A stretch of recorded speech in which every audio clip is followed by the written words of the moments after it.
there is a brain upgrade nobody warned you about. A midlife brain transition that changes how you think, feel, and decide. At some point, life may start feeling heavier. Focus takes more effort. Motivation no longer responds the way it used to. And the strategies that once worked suddenly feel strangely ineffective. This isn't a personal failure. You're not losing discipline. You're not becoming lazy. And you're not falling behind. What you're experiencing is a neurological transition. A period when the brain begins reorganizing its networks, questioning old goals, and shifting from automatic performance into a deeper, more deliberate mode of operation. In this audiobook, you'll understand what's actually happening inside your brain, why this phase often feels confusing or unsettling, and how to move through it consciously.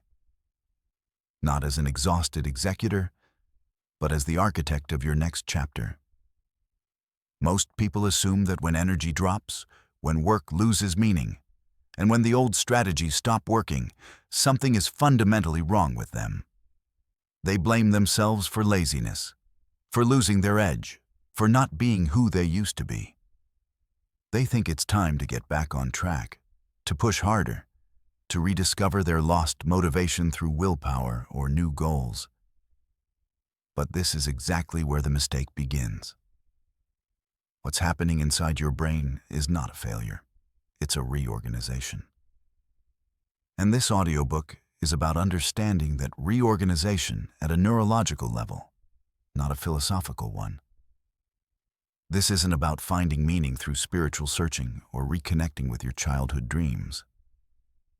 This is about the actual mechanisms of your brain and how they shift when you reach a certain point in your life. Usually somewhere between 40 and 45 years old. Around 40 to 45 years old, your brain enters what neuroscientists call a critical window, a period where the stability of your neural networks begins to shift more rapidly than before. This isn't a collapse. This isn't decline happening all at once.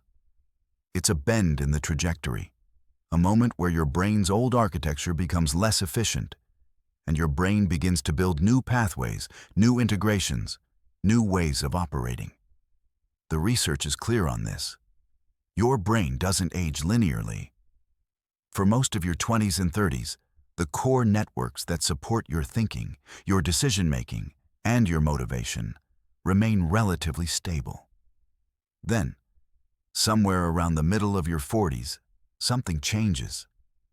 The stability of these networks begins to decrease more noticeably. Your brain becomes more sensitive to stress, to energy deficits, to the way you spend your attention and your time. But here's what matters most, and what most people miss. This is also the moment when your brain is most responsive to intentional change. This window, this critical period between 40 and 60, is when the right interventions have the strongest effect. It's not a moment of decline. It's a moment of decision. The strategies that got you to 40 were designed for a different brain. Your younger brain ran on a particular kind of fuel. Dopamine from competition, from winning, from status and external validation. Your brain wanted clear goals, fast feedback, and tangible rewards. That system worked. You competed, you achieved, you moved forward. The whole machinery was optimized for one thing: survival, success, dominance. But your brain around 40 begins to ask different questions. The networks in your prefrontal cortex, the part responsible for decision-making and self-reflection, start to integrate differently. The connection between your two hemispheres strengthens. Your brain begins to care less about winning against others and more about whether the thing you're doing actually matters to you. It starts to question the goals you've been chasing for 2 decades. It asks, is this mine, or is this what someone told me to want? And it asks, what am I actually giving my life to, and does that feel true anymore? When your brain starts asking these questions, your old system of motivation, the one based on external rewards and competition, starts to feel empty. Not because you're depressed or broken, but because your brain's chemistry has literally shifted. Your hormones have changed. Your dopamine receptors are less responsive to the things that used to make you feel alive. Your need for meaning has grown louder than your need for victory. And when you keep trying to motivate yourself with the old system, more money, more status, more proof that you're winning, your brain gets confused. That's when everything feels heavy. That's when focus becomes a struggle. That's when you start to feel like you're failing. Over the next few hours, we're going to walk through 4 distinct layers of what happens inside your brain during this transition. We'll examine the synaptic architecture, the actual rewiring of your neural pathways. We'll look at how your prefrontal cortex switches from a survival mode to a meaning-making mode. We'll understand the hormonal shifts that make old motivations stop working and what kind of fuel your brain actually needs now. And we'll discover how your right hemisphere, the side that sees holes, patterns, and possibilities, begins to wake up and speak louder than it ever did before. Then, we'll talk about the toxic skills of your younger years, the 4 habits that made you successful in your 20s and 30s, but now burn through the very energy your brain is trying to conserve and reorganize. These aren't character flaws. They're tools that became obsolete. After that, you'll learn about 3 critical checkpoints in your brain's life. 3 moments when your neural systems demand an update to their operating system. The first hits around 30 to 33. The second, and most intense, hits around 40 to 45. The third comes around 50 to 55. If you understand these checkpoints, you can move through them consciously instead of fighting them blindly. We'll then shift into practical territory. You'll discover how your brain is actually trying to evolve, from linear thinking into process thinking, and then into systems thinking. You'll learn how to transition from being an executor who controls everything into being an architect who builds systems that run themselves.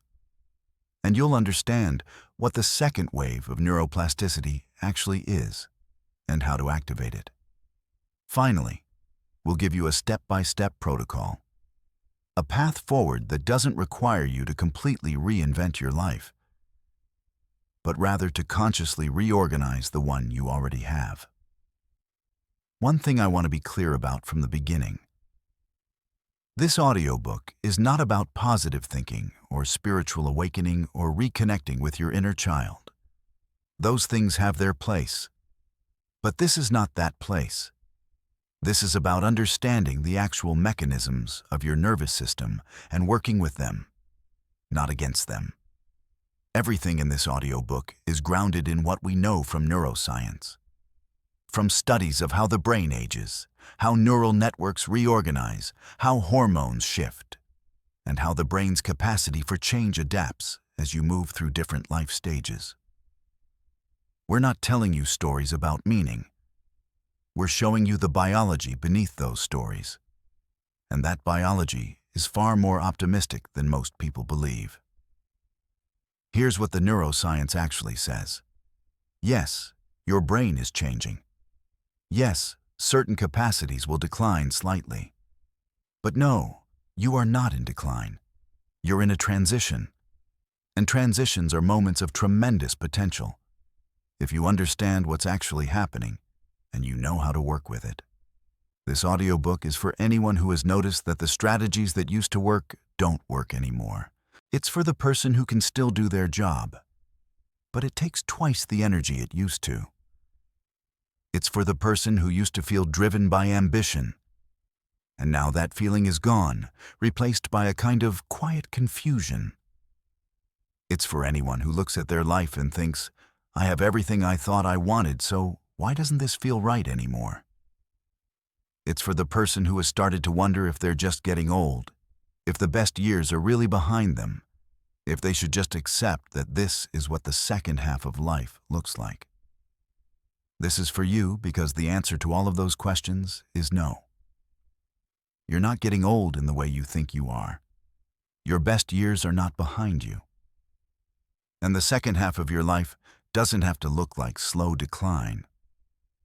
But this audiobook is also very specifically for the person who is somewhere between 40 and 60 years old right now. The research on midlife brain transition is clearest in that window. The strategies that work best are most effective in that period. And the opportunity, the critical window, is widest during those years. If you're younger than 40, this audiobook will still teach you things about how your brain is going to change, and you can prepare. If you're older than 60, there's still tremendous value here.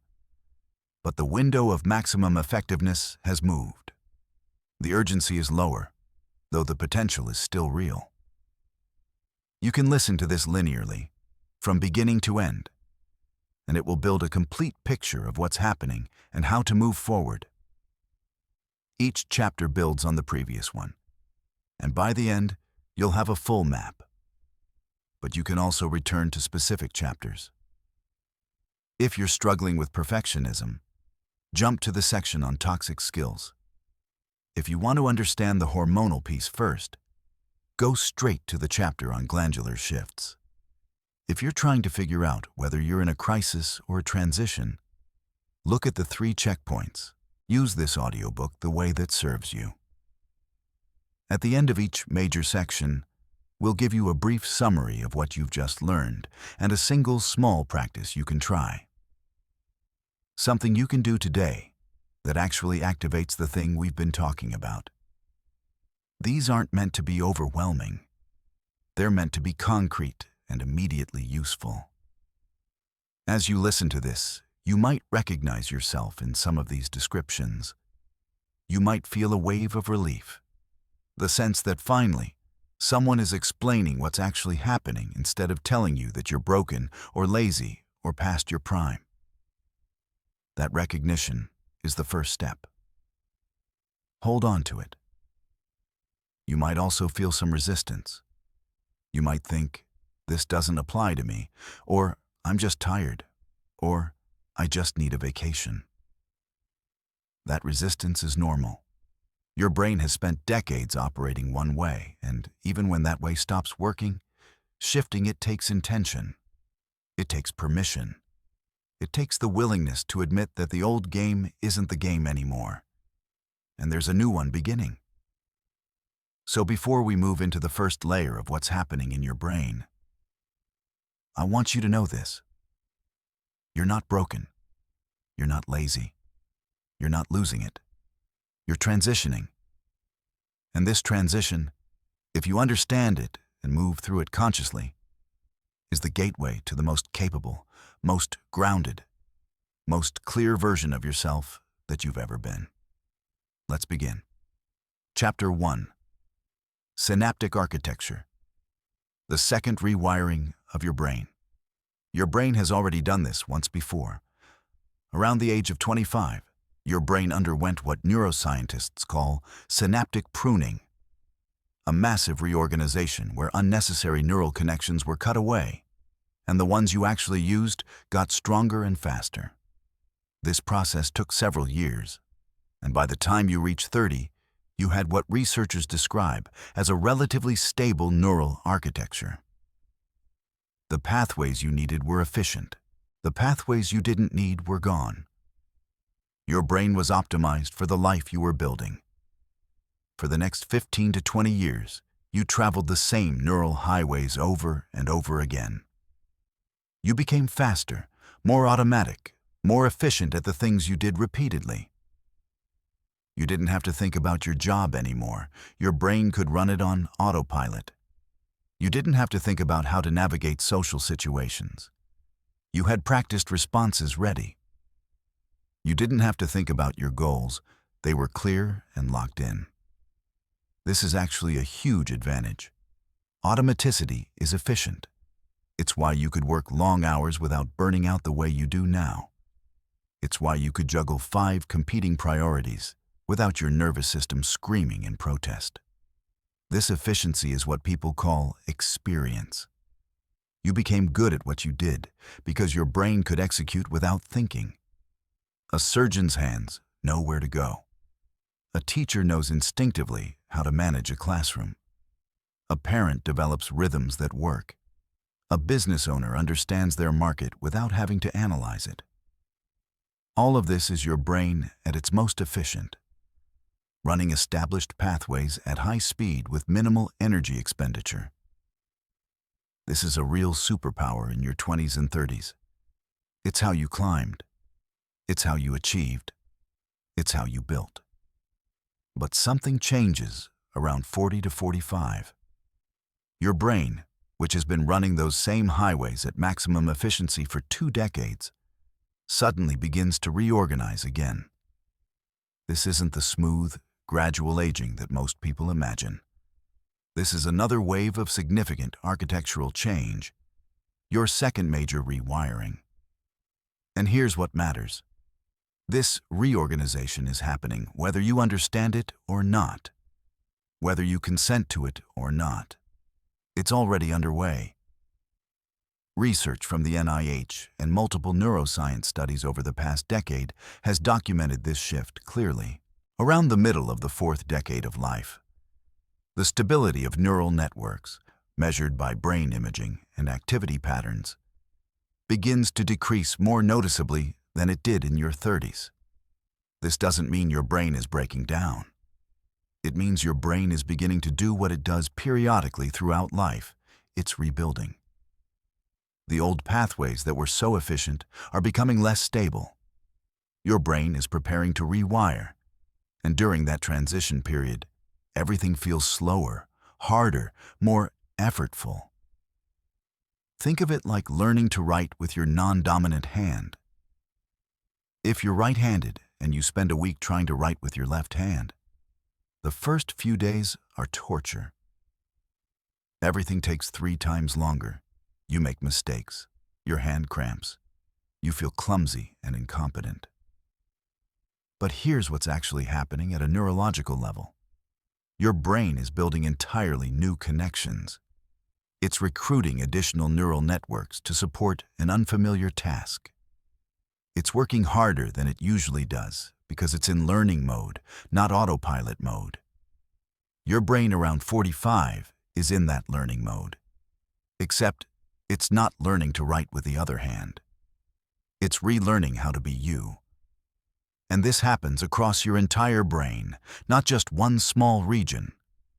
The networks responsible for attention, decision-making, emotional regulation, memory, and motivation are all being touched by this reorganization. It's massive, and it consumes enormous amounts of energy. This is why you feel exhausted. This is why focus becomes a struggle.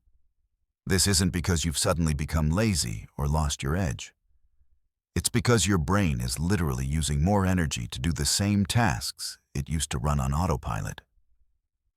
Your brain went from a fuel-efficient cruise on the highway to stop-and-go traffic in the city. The engine is working harder, it's burning more gas. And you're feeling that expenditure directly. James, 42 and a project manager at a consulting firm in Seattle, first noticed something was off during a routine client presentation. He'd done presentations like this hundreds of times. His brain usually just ran the sequence. Walk through the slides, hit the key points, answer questions, wrap up. Smooth, professional, automatic. But that afternoon, something was different. Halfway through, he lost the thread. Not in a distracted by his phone way. In a his brain went completely blank for 30 seconds way.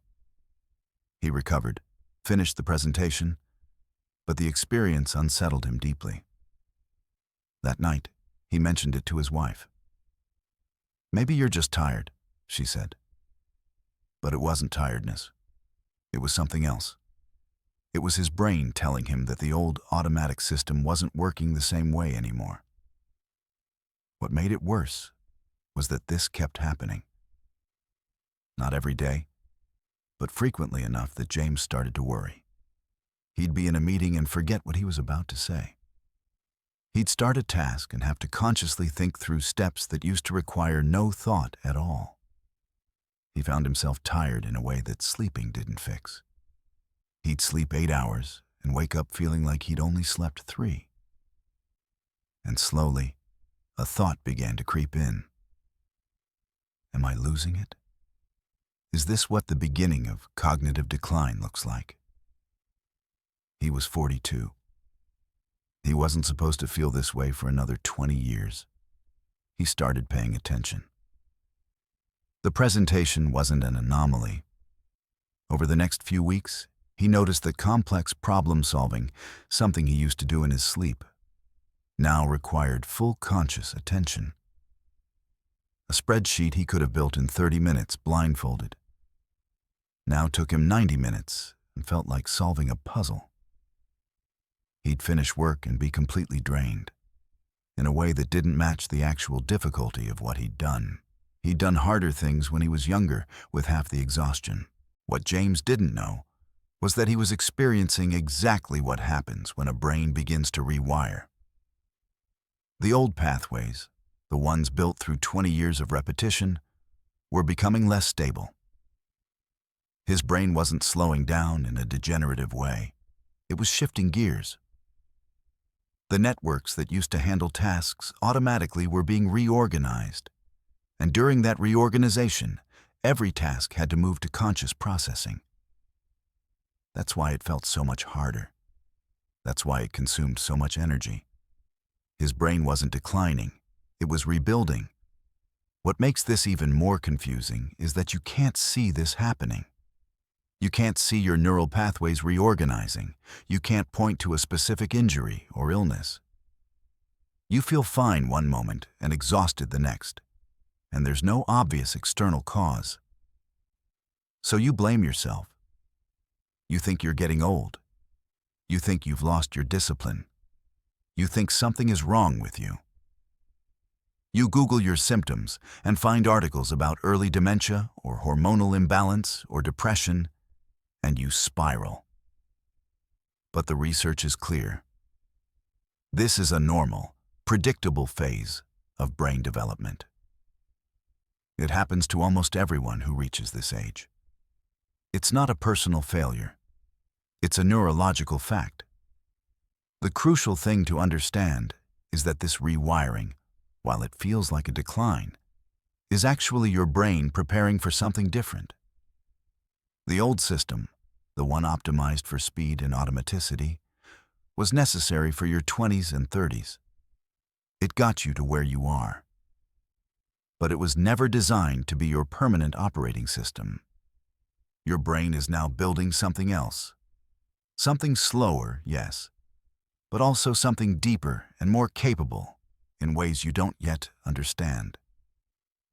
Here's the science behind it. When neuroscientists study brains that are reorganizing at midlife, they don't see simple decline in the networks. They see reallocation. The brain is building new connections between regions that didn't communicate much before. It's strengthening integration. It's recruiting different pathways to accomplish the same tasks. In the short term, this makes everything harder because the new pathways are slower and less efficient than the old ones. But in the long term, if you understand what's happening and you work with it instead of against it, these new pathways become more flexible, more integrated, and more capable of handling complexity. A study from the University of California published in the journal Neuroimage tracked brain activity in people aged 40 to 60 and found exactly this pattern. The researchers noted that successful aging in this period wasn't about maintaining the old system. It was about adapting to the new one. People who accepted that their brain was changing and adjusted their approach to work and life actually showed better cognitive outcomes over time than people who tried to maintain their previous level of intensity and output. Acceptance and adaptation were the keys. Resistance and pushing through were counterproductive. So when you feel exhausted, when you notice that tasks take longer, when you can't hold as much in your head at once, these aren't signs of failure. They're signs that your brain is in a transition period. And the transition, while it's uncomfortable, is purposeful. Your brain isn't just losing capacity, it's redistributing it. It's preparing for a different kind of thinking, a different kind of working, a different way of being, and that you'll understand more clearly as we move through the layers of what's actually happening. James eventually came to understand this. He realized that his brain wasn't failing him. It was changing. And once he accepted that, everything shifted. He stopped trying to force the old system to work and started asking a different question. What is my brain actually trying to do right now? That question opened a door, and through that door was a completely different way of working that, while slower, turned out to be more effective than anything he'd tried before. But we'll get to that later. For now, the point is simple. You're at the threshold. Your brain is telling you that something needs to change. And the good news is that this is exactly when your brain is most responsive to intentional change. The networks are unstable, yes, but that instability means they're plastic. They're ready to reorganize in new directions. You're not past the point of change. You're exactly at the point where change becomes possible. The exhaustion you feel isn't a sign that you're broken. It's a sign that your brain is working to rebuild itself. And if you understand that process, if you stop fighting it and start working with it, the reorganization that feels like decline right now can actually become the foundation for something much more capable and much more aligned with who you actually are. The practice for today. Notice one thing you did automatically for years that now requires more conscious attention. It could be a work task, a creative skill, a social interaction, or a physical activity. Don't judge it. Don't worry about it. Just notice. Write it down or speak it aloud. This used to be automatic. Now it takes effort, that's all. That acknowledgement, that shift in perspective from "I'm getting worse" to "I'm rewiring" is the first step. You're not declining. You're reorganizing. Your brain is in transition, and that transition has a purpose. Once you recognize that, everything changes. Chapter 2. The Prefrontal Cortex. From survival mode to meaning-making mode. The first layer of what's happening in your brain, the synaptic rewiring, is only part of the story. While your neural pathways are reorganizing, something equally significant is happening in a specific region of your brain called the prefrontal cortex. This is the part responsible for decision-making, self-reflection, planning, and the ability to ask yourself big questions about your life. And around 40 to 45, this region begins to ask different questions than it did before. For most of your 20s and 30s, your prefrontal cortex was operating in what you could call survival mode. Not survival in the sense of immediate physical danger, but survival in the sense of establishing yourself, building security, achieving status, winning. The brain's primary questions were tactical and external. What do I need to do to succeed? How do I win in this competition? What will it take to reach my goals? How do I get ahead? These are functional questions. They drive action. They create momentum. And they worked. That mode got you to 40. But your prefrontal cortex doesn't stay in one mode forever. It evolves. And around midlife, it begins to shift.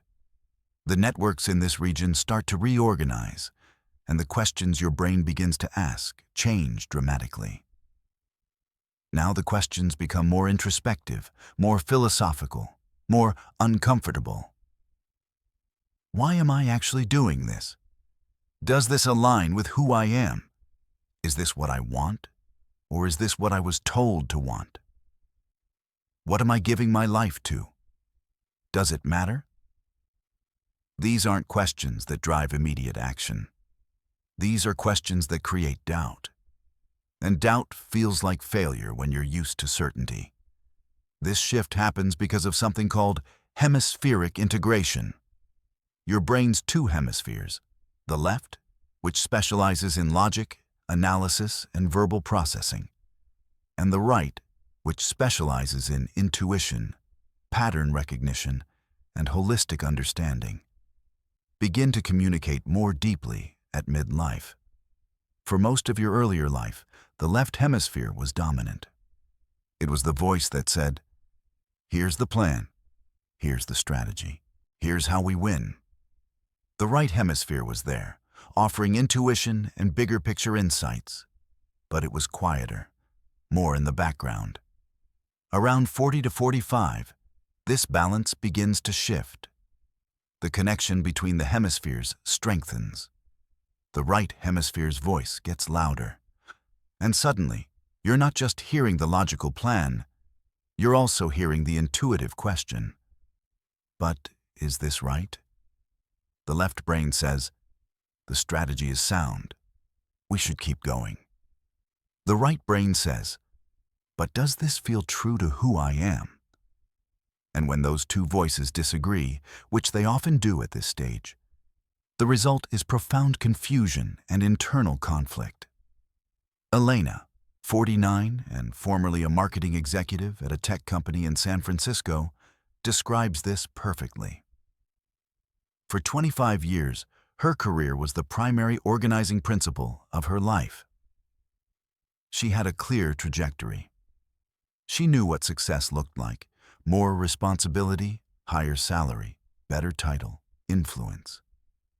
She made decisions based on how they would advance her position. And she was good at it. She climbed. She achieved. She won the game she was playing. But somewhere around 43, something shifted. She was offered a promotion, a big one. It was the thing she'd been working toward for years: more money, more power, more visibility. By all the metrics that had guided her until that point, this was a win. But when she sat down to think about accepting it, something felt wrong. Not logically. Logically, it made perfect sense. But intuitively, something in her rebelled. The promotion would require travel she didn't want. It would demand the mental energy she'd started to want to give to her family.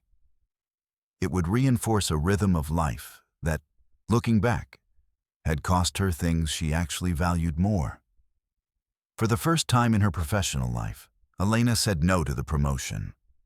And the moment she did, she experienced something she hadn't expected: relief, but also profound uncertainty, because saying no to the thing you've organized your whole life around raises the terrifying question: if not this, then what?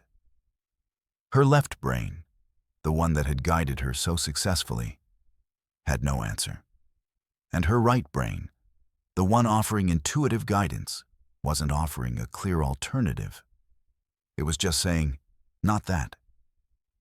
And Elena found herself in a state of genuine crisis, not because something was wrong, but because the operating system she'd relied on for 2 decades had suddenly become unreliable. Here's what the neuroscience shows. When the prefrontal cortex shifts from survival mode to what researchers call meaning-making mode, it's not a malfunction. It's an upgrade. The brain isn't breaking down. It's expanding its capacity. It's beginning to integrate different kinds of information, not just tactical information about how to win, but existential information about what matters, what's true, what's worth your limited time and energy. Studies using fMRI scans have shown that in midlife, the prefrontal cortex, particularly the medial prefrontal regions responsible for self-reflection and autobiographical thinking, shows increased activation and connectivity with other brain regions. Researchers from the Max Planck Institute in Germany found that this integration actually correlates with better decision-making in complex situations, greater emotional resilience, and what they call wisdom-related knowledge. The kind of understanding that comes from integrating logical analysis with intuitive knowing. But here's what makes this period so disorienting. The upgrade happens in real time, while you're still trying to live your life using the old operating system. It's like trying to drive a car while it's being rewired. The engine still works. The steering still functions. But the dashboard is lighting up with new warning lights, and you're not sure what they mean. Some of them are saying, "Slow down, pay attention to something you've been ignoring." Some are saying, "This direction doesn't match your actual values." Some are simply asking, "Is this really what you want?" When your prefrontal cortex asks these questions and you don't have answers, the result is the experience that so many people describe as a midlife crisis. But it's not a crisis in the sense of something going wrong. It's a crisis in the original sense of the word. A turning point. A moment where the old way of operating is no longer viable, and a new way hasn't yet crystallized. You're in the liminal space between two operating systems. The danger in this space is that you try to ignore the questions. You push harder with the old system. You tell yourself that the doubt is weakness, that you need to recommit to your goals, that you need more discipline. You double down on the things that used to work. More hours, more achievement, more external validation, hoping that intensity will quiet the internal doubts. But it doesn't work, because the questions your brain is asking aren't going away. They're getting louder, and the harder you push against them, the more exhausted and confused you become. This is what was happening with Elena. She tried for a while to ignore the feeling that something was wrong. She told herself that the promotion had been a good decision and that her hesitation was just fear. She signed up for additional projects. She increased her hours. She tried to prove to herself that she was still capable, still ambitious, still in the game. But with each decision to push harder, the internal conflict got worse. Her sleep suffered. Her relationships suffered. Her sense of purpose, which she'd always taken for granted, became fragile. The alternative, and this is what the research actually supports, is to listen to the questions, not to answer them immediately, not to make dramatic life changes, but to simply acknowledge that something in you is asking for attention, asking for a different kind of alignment. When your prefrontal cortex begins to ask, "Why?" and "Does this matter to me?" and "What am I actually giving my life to?" These aren't signs of weakness or depression or a midlife crisis that you need to medicate away. They're signs that your brain is trying to evolve. They're signals that your values might have shifted, that your priorities might need recalibration, that the life you built might need renovation, even if it still technically works. What happens when you listen to these questions is that the meaning-making mode of your prefrontal cortex actually begins to calm down. Your brain is like a child trying to get your attention. If you ignore it, it gets louder and more insistent. If you listen, if you pause and ask yourself, "What is my brain actually trying to tell me?" it often quiets down, and you can actually think clearly. You don't necessarily have to change everything. But you do have to take seriously the fact that something inside you is asking for change. Elena eventually did more than just refuse the promotion. She took time to actually listen to what her prefrontal cortex was telling her. She asked herself the hard questions. What actually matters to me now? What do I want my life to look like? What am I willing to give my time to? And what do I want to protect? The answers weren't radical. She didn't quit her job or abandon her career. But she did restructure her work to be less demanding. She did prioritize time with her family differently. She did start making decisions based on what felt true to her, not on what looked good to others. And here's what happened. The anxiety decreased. The internal conflict decreased. Not because she'd found perfect answers, she hadn't, but because she'd stopped ignoring the questions. She'd acknowledged that her brain was in the process of reorganizing its priorities, and she'd given that process permission to happen. The result wasn't a crisis. It was a transition, a gradual shift from an operating system organized around external achievement to one organized around internal alignment. This is what your brain is trying to do right now if you're in this phase. It's not trying to make you anxious or depressed or confused. It's trying to upgrade you. It's asking you to integrate different kinds of knowing, the tactical and the intuitive, the logical and the feeling, the ambitious and the wise. And while that integration process is uncomfortable, while it creates uncertainty and doubt, it's actually the beginning of something more coherent and more true than what came before. The practice for today. Ask yourself one honest question and sit with the answer. Not to change anything today, but just to listen. The questions might be, what in my life feels true to who I actually am? Or, what have I been doing because I thought I should, rather than because I actually want to? Or, if I didn't have to prove anything to anyone, what would I want to do with my time? Write down the first answer that comes. Don't edit it. Don't rationalize it. Just listen to what your brain is telling you. That's all. The point isn't to have the answer. The point is to hear the question. Chapter 3. The Hormonal Revolution. New fuel for a different engine. While your neural pathways are rewiring and your prefrontal cortex is shifting into meaning-making mode, something equally significant is happening at a chemical level. Your hormones are changing. And this isn't a subtle shift.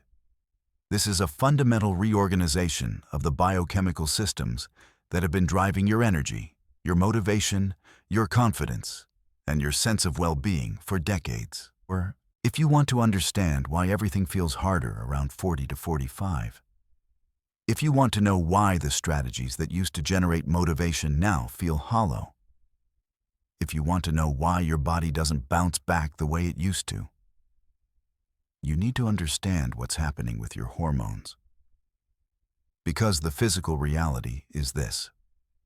The fuel that powered your engine for 20 years is changing, and you're still trying to run the same engine on a different kind of fuel. Start with testosterone. In men, testosterone begins a gradual decline around 30, dropping roughly 1% per year. By 45, you're looking at a 15 to 20% reduction from your peak levels. In women, the picture is more complex because there are more moving pieces: estrogen, progesterone, and the hormonal fluctuations that precede menopause. But the pattern is similar. The hormonal architecture that has been stable for 2 decades begins to shift. Testosterone isn't just about sexual function. That's what most people think. But it's only a small part of the story. Testosterone is foundational to energy, to motivation, to confidence, to the ability to push through difficulty. It's involved in building and maintaining muscle mass. It affects how your brain processes reward and motivation. It influences your sense of agency, your feeling that you can actually do things and make things happen. When testosterone declines, all of these systems are affected. This is partly why James, from the previous chapter, not only struggled with focus, but also noticed something else: a loss of what he called his drive. He didn't just feel tired in his muscles, he felt tired in his will. Tasks that used to feel challenging but exciting now felt just challenging. The internal sense of, I can do this and it will be good, had shifted to, I have to do this and it's exhausting. It wasn't depression, exactly, though it looked like it on the surface. It was a change in the baseline biochemistry that supported motivation. For women, the situation is complicated by the transition toward menopause. In the years leading up to menopause, sometimes starting in the early 40s, estrogen and progesterone levels don't just decline. They fluctuate wildly, One week your estrogen is high and you feel capable and clear. The next week it drops and you feel foggy and emotionally fragile. Then progesterone drops and your sleep gets disrupted. Then both hormones dip and your mood crashes. You're not having a psychological crisis. You're riding a hormonal roller coaster, and your brain and body are trying to function on an unstable chemical foundation. Research published in JAMA Psychiatry and conducted by researchers at the University of Pennsylvania tracked hormone levels and mood in women during the menopausal transition. They found that the relationship between hormone levels and mood wasn't linear. It wasn't just lower hormones equals worse mood. Instead, it was the variability, the fluctuation, that created the most significant impact on well-being. Women experienced the worst symptoms not when their hormones were lowest, but when their hormones were most unstable. This is crucial to understand because it explains something that confuses so many people. You might have a normal hormone level, but if it's unstable, if it's swinging dramatically from week to week or even day to day, you're going to feel terrible. And you're going to feel terrible not because something is wrong with you, but because your brain is trying to maintain stability on a foundation that keeps shifting. Beyond testosterone and estrogen, there's another player, DHEA, or dehydroepiandrosterone. DHEA is a hormone that supports recovery, memory, immune function, and emotional resilience. It's produced by your adrenal glands, and like testosterone, it begins to decline with age. By your 50s, you might have only 50% of the DHEA levels you had in your 20s. This matters because DHEA is one of the key hormones that helps your body and brain recover from stress. When DHEA is high, you can handle more stress and bounce back faster. When it declines, the same amount of stress has a bigger impact, and recovery takes longer. Then there's dopamine sensitivity. Dopamine is the neurotransmitter responsible for motivation, pleasure, and the sense of reward.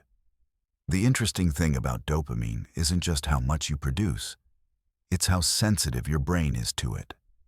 Imagine dopamine receptors like locks and dopamine like keys.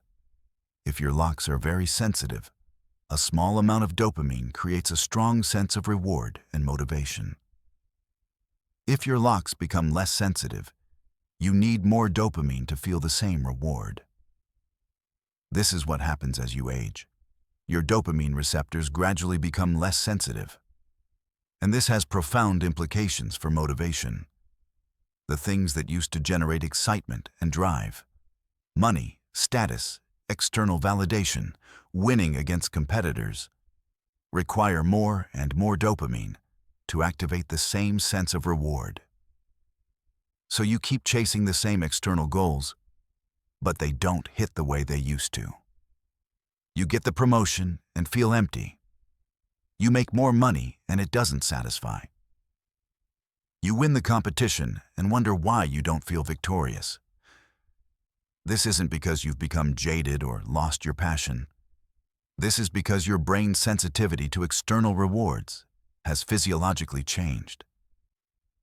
Your dopamine system, which was optimized for the pursuit of external achievement, is no longer responding the same way. And your brain is beginning to respond more strongly to different types of dopamine triggers. Things like social connection, helping others, creative expression, learning something new for its own sake. David, the construction company owner we'll meet in a later chapter, describes this perfectly. I built this business because I wanted to be successful. I wanted to prove something to my family, to myself. And for 15 years, that worked. The success felt real. But somewhere around 45, I realized I'd achieved the success I was chasing, and it didn't feel the way I thought it would. I had the money, the respect, the accomplishments.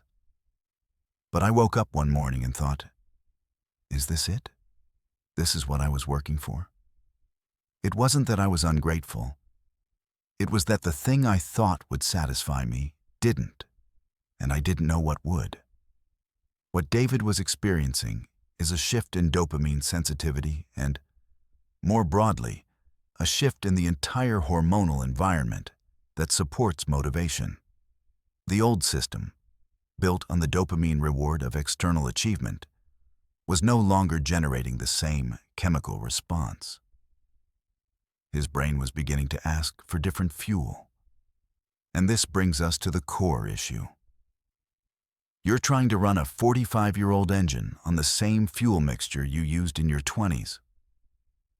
But the engine has changed. It doesn't respond the same way.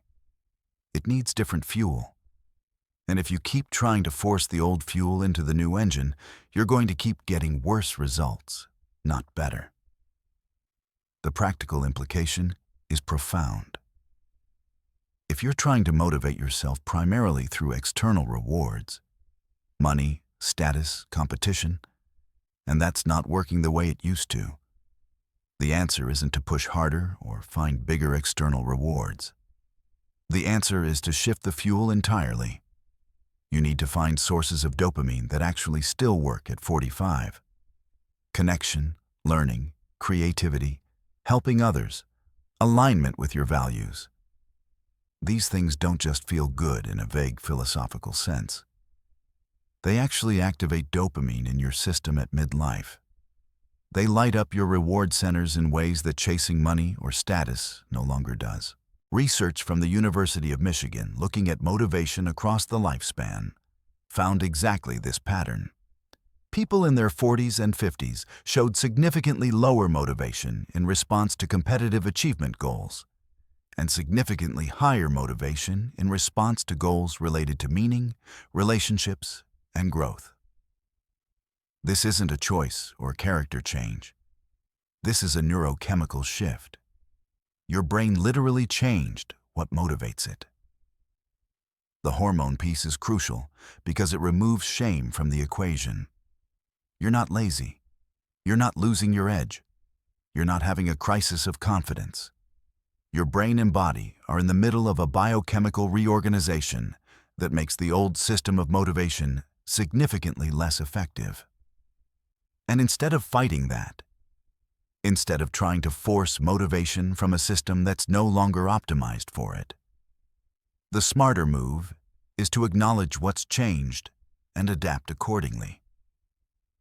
This is also why rest and recovery becomes so much more important at this stage. Your DHEA is lower, which means your capacity to recover from stress is reduced. Your cortisol, the stress hormone, might be running higher because your baseline resilience is lower. Your sleep is often disrupted by hormonal fluctuations. Your body needs more recovery time to rebuild after stress. And yet many people respond to this by pushing harder, working longer, trying to maintain the pace they kept at 35.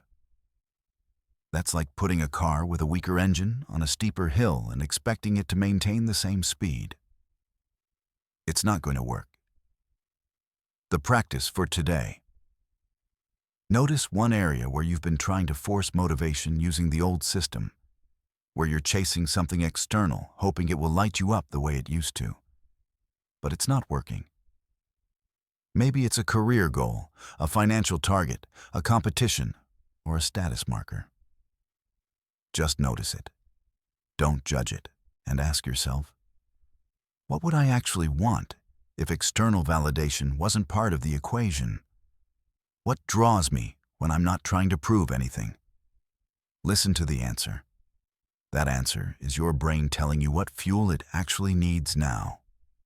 Chapter 4. The Right Hemisphere Awakens. The Superpower of Holistic Vision.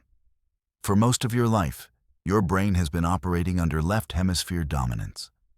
The left hemisphere is the analyzer, the logician, the planner, the one that breaks things down into components and asks, how do I win this? What's the strategy? What's the tactical move? It's the hemisphere that loves words, numbers, sequences, and clear cause and effect relationships. It's the voice that says, here's the problem, here's the plan, execute. And for your 20s and 30s, this voice was incredibly useful. It got things done. But your right hemisphere, the one that sees wholes instead of parts, that understands context and connection, that knows things without being able to explain why, has been there the whole time. Quieter, less dominant, but always present. Your right hemisphere sees patterns. It understands nuance. It grasps the bigger picture. It knows things intuitively. But because your left hemisphere was so loud and so effective, the right hemisphere's voice was easy to ignore. Around 40 to 45, something shifts. The integration between the hemispheres strengthens. The corpus callosum, the bundle of neural fibers connecting the two sides of your brain, shows increased activity and connectivity at midlife. And suddenly, the right hemisphere's voice gets louder. You start to hear it alongside the left hemisphere's logic. And when those two voices are saying different things, when logic says one thing and intuition says another, the result is profound internal conflict, but also the potential for something much deeper than either hemisphere alone could achieve. Think about a conversation between two advisors. The left hemisphere advisor says, here's the data. Here's what makes sense. This is the logical choice. The right hemisphere advisor says, I don't know why, but something about this doesn't feel right. There's something we're not seeing. For most of your life, you've been listening exclusively to the left hemisphere advisor. It's gotten you far. But now both advisors are speaking, and you have to figure out how to integrate their different kinds of knowing. This is disorienting. It's one thing to have clear logic guiding your decisions. It's another thing to have logic and intuition pulling in different directions. And many people in this phase mistake this internal conflict for weakness or confusion. They think, I should be able to make a clear decision. Why am I second-guessing myself? But what's actually happening is that your brain is developing a more sophisticated way of knowing, one that integrates both logical analysis and intuitive understanding. Research in neuroscience has documented this shift. Studies using brain imaging show that around midlife, there's increased activation in the right hemisphere during decision-making tasks, particularly tasks that involve complexity, nuance, and situations where there isn't a single right answer. The brain begins to recruit both hemispheres for decisions that used to be handled primarily by the left side. This takes more energy, which is part of why everything feels more effortful. But it also produces better decisions in complex, ambiguous situations. One researcher at UC Berkeley, Jerry Levy, who studied hemispheric specialization, noted that the most creative and wise decisions often come from integrating left hemisphere logic with right hemisphere intuition. Neither hemisphere alone is sufficient. But when they work together, you get something more complete. You get decisions that are both strategic and aligned. You get thinking that's both analytical and creative. You get wisdom. The challenge is that we're culturally trained to trust the left hemisphere. We're taught that logic is superior to intuition. We're told that feelings are unreliable and data is dependable. We're encouraged to ignore the whisper of the right hemisphere that says, wait, something's off here, and instead follow the left hemisphere's clear instructions. So when your right hemisphere starts getting louder at 40 to 45, when it starts offering its perspective with more volume and urgency, many people interpret that as a problem. They think they're becoming indecisive or emotional or irrational. But what's actually happening is that your brain is trying to evolve beyond purely left hemisphere dominance. It's trying to integrate a more complete way of knowing. And the people who do this successfully, who learn to listen to both voices and let them inform each other, often find that their decision-making actually gets better, not worse. They make fewer impulsive mistakes because the right hemisphere is there checking the left hemisphere's logic. They also make fewer overly cautious decisions because the left hemisphere is there validating the right hemisphere's intuition. Elena, the marketing executive from Chapter 2, experienced this directly. For her entire career, she'd made decisions based primarily on left hemisphere logic. What's the best move for my career?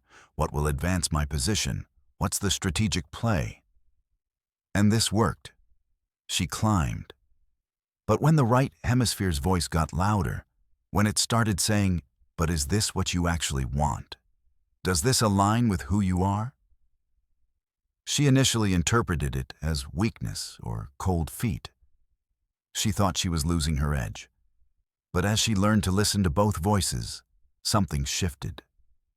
She realized that her best decisions, the ones she felt genuinely good about, were the ones where logic and intuition aligned. When they didn't align, when logic said yes but intuition said no, that misalignment was information. It meant something important was being ignored. And when she started paying attention to that information, her decisions got better. Not just in terms of career satisfaction, but in terms of life satisfaction. Here's what this looks like in practice. You're presented with an opportunity, a job offer, a relationship, a business deal, a major decision. Your left hemisphere analyzes it. All the logical criteria check out. It should be a yes. But your right hemisphere is signaling something else. Something doesn't feel right. There's a dissonance. What most people do in this situation is override the right hemisphere signal and go with logic. The data says yes, so the answer is yes, even though something feels off. But what the research actually supports is something different. The right hemisphere's signal, even if you can't articulate why it's signaling, is often capturing something real. There's a detail your conscious mind hasn't processed. There's a pattern your intuition is recognizing. There's a mismatch between the surface appearance and the deeper reality. Your right hemisphere is seeing something that your left hemisphere analysis missed. And when you learn to trust that signal, when you ask, "What is my intuition picking up on that my logic isn't?" you often find that the right hemisphere was right. This integration of hemispheric knowing is one of the reasons people often describe greater wisdom at midlife. It's not that you suddenly became smarter. It's that you developed a more complete way of knowing. You learned to use both halves of your brain. And that produces a different kind of intelligence, not the quick, logical, problem-solving intelligence of your left hemisphere alone, but the deeper, more nuanced, pattern-recognizing intelligence that comes from hemispheric integration. Studies on creativity show a similar pattern. The most creative people aren't the ones who are purely imaginative or purely logical. They're the ones who integrate both. They have strong right hemisphere capacity, the ability to see possibilities and imagine new combinations. But they also have strong left hemisphere discipline to execute the vision and test it against reality.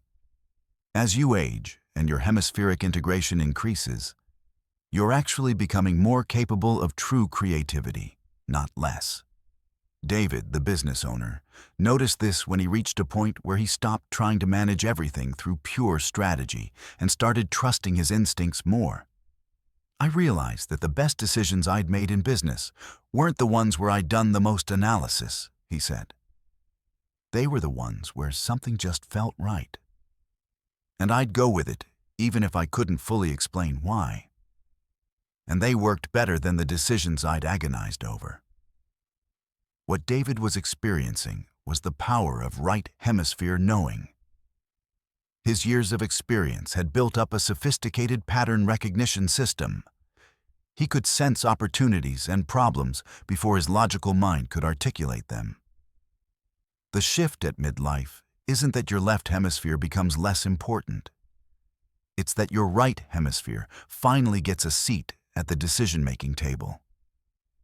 And while that creates some internal conflict and confusion, because you're now integrating two different types of knowing, it ultimately produces better decisions, more authentic choices, and a deeper sense of alignment with your life.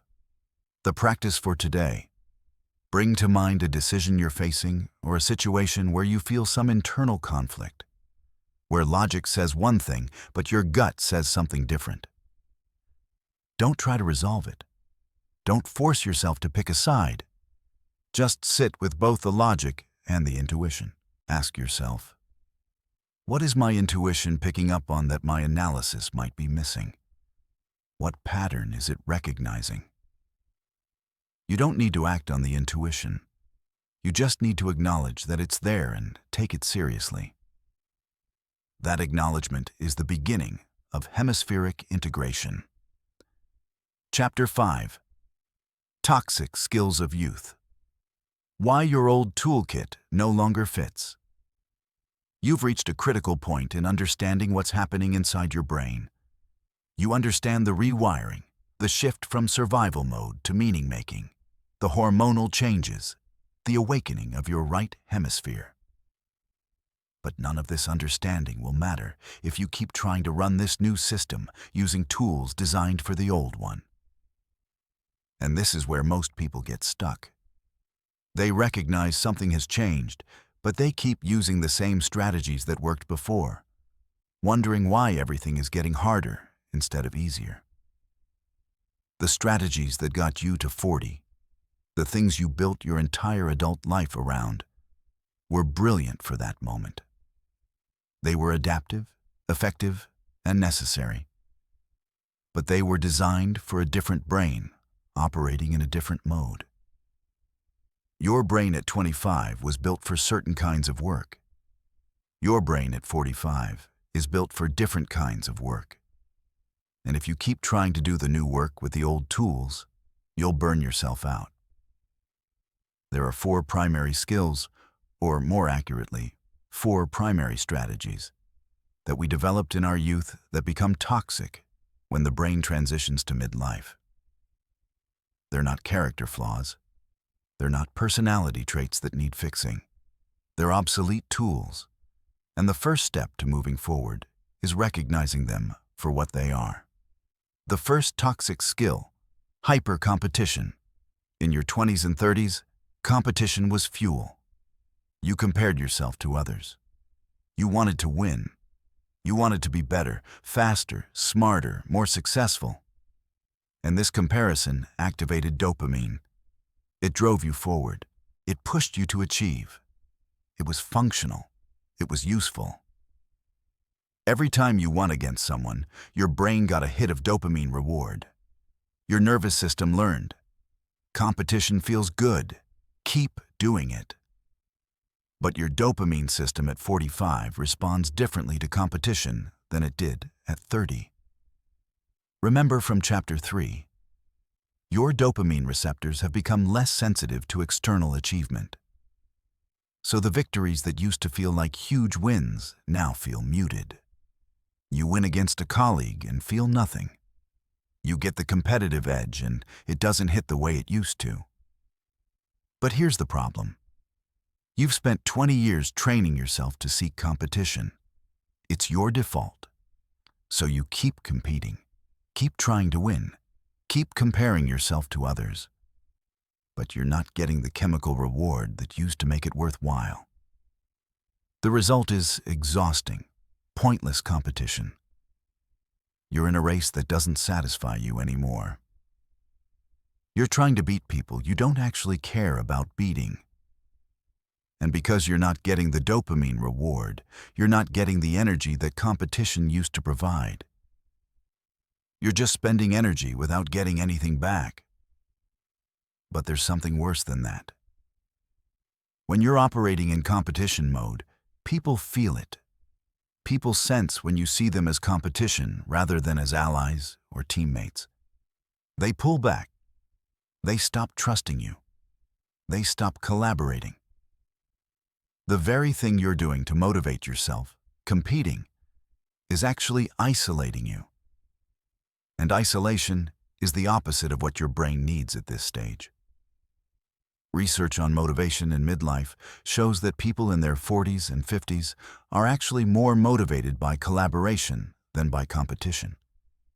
The brain's reward systems respond more strongly to working together toward a shared goal than to defeating others. But if you're still operating in competition mode, you're missing this shift. You're working against the grain of your own biology. James, the project manager from Chapter 1, realized this when he noticed that the colleagues he worked best with weren't the ones he was competing against for recognition. They were the ones he was collaborating with on meaningful projects. When he shifted his focus from "how can I look good" to "how can we solve this problem together," his work became less exhausting and more satisfying. Not because the work got easier, but because his brain was finally getting the reward it actually needed. The reward of contribution and collaboration rather than individual victory. The second toxic skill, perfectionism. In your 20s, perfectionism was protective. It meant you didn't make mistakes. It meant people couldn't criticize you. It meant you maintained control. When you were young and building your competence, perfectionism was a reasonable strategy. It protected you while you were developing. It helped you maintain a sense of safety and control in an uncertain world. But perfectionism at 45 becomes paralyzing. Here's why. Your brain is rewiring. Your brain is in learning mode. Your brain is trying to build new neural pathways and new ways of doing things. And perfectionism is the enemy of learning. Learning requires mistakes. Growth requires failure. Adaptation requires trying things that don't work and adjusting. When you're in a phase of life that demands flexibility and experimentation, when your brain literally needs to try new things to establish new patterns, perfectionism becomes a wall between you and the necessary chaos of growth. You can't start a new project because it won't be perfect. You can't try a new approach because you might fail. You can't let anyone see you struggling because that would be imperfect. And so you become frozen. This is why people in the second synaptic reorganization often experience depression or apathy. It's not because something is wrong with them. It's because they're trapped between two impossibilities. The old system is no longer working, but perfectionism won't allow them to experiment with new systems. They're frozen in the gap between what they were and what they're becoming. Elena experienced this intensely. For her entire career, her perfectionism had been an asset. She couldn't be criticized because she worked flawlessly. But when she hit midlife and started questioning whether the career path she'd perfected was actually what she wanted, perfectionism became her prison. She couldn't explore other options because they wouldn't be perfect. She couldn't admit uncertainty because that would be imperfect. She couldn't take steps toward something new because she couldn't do it perfectly. The antidote to perfectionism at this stage isn't self-compassion alone, though that's part of it. The antidote is permission to be in learning mode. Permission to do things badly at first. Permission to start before you're ready. Permission to show people the messy middle of your process instead of only the polished result. This isn't weakness. This is the biology of adaptation. Your brain needs to practice the new way multiple times before it becomes automatic. And practice requires mistakes. The third toxic skill, hyper-responsibility. In your 20s and 30s, you took responsibility for everything. You were the reliable one, the one people could count on, the one who never let things fall through the cracks. And this was beautiful. It built trust. It built a reputation. People relied on you, and being relied on felt good. It activated your dopamine system and your sense of agency. You were capable. You were needed. But hyper-responsibility in midlife becomes a form of self-sabotage. Here's the biochemical reality. Your brain is in the middle of a massive reorganization. That reorganization requires energy. You don't have the same energy reserves you had at 35. Your DHEA is lower, so your capacity to recover from stress is reduced. Your baseline energy is lower because your brain is using extra resources for the rewiring process. And yet, hyper-responsibility doesn't adjust for any of this. You're still saying yes to everything. You're still taking on other people's responsibilities because you're the capable one. You're still managing everything. You're still the one people turn to. But now, with reduced energy reserves and a brain that's trying to reorganize itself, hyper-responsibility becomes a slow poison. You're running a deficit. You're giving away energy you don't have. You're maintaining commitments that no longer serve you. And here's the insidious part. You can still do it. You're still capable. You can still handle everything. But you're doing it on empty. You're surviving but not thriving. You're maintaining but not growing. And the energy you're using to maintain everyone else's needs is energy that could be going toward your own reorganization. David saw this when he realized that running his construction company meant he was responsible for every decision, every problem, every outcome. At 35, this was sustainable. At 46, it was exhausting. And the exhaustion wasn't because he was less capable. It was because his brain had changed its energy requirements, and he hadn't adjusted his responsibilities accordingly. The shift here isn't about becoming irresponsible or selfish. It's about becoming systemically responsible. Instead of being responsible for everything personally, you become responsible for creating systems where things get done without your personal involvement in every decision. Instead of being the person everyone relies on, you build a team people can rely on. Instead of taking on other people's responsibilities, you help people carry their own. This is actually more mature and more sustainable. But it requires giving up the identity of being the indispensable one. The fourth toxic skill: intensity instead of rhythm. In your 20s and 30s, you could run on intensity. Long hours, high stress, minimal recovery, constant stimulation, your system could handle it. Your hormones could support it. Your nervous system could recover from it. You were built for sprints, and you could do sprint after sprint without lasting damage. But your system at 45 is built differently. It's built for rhythm, not intensity. High intensity followed by genuine recovery. Work hard, then truly rest. Push, then restore. This isn't laziness. This is physiology. Your DHEA is lower, which means your body recovers more slowly. Your cortisol management is different.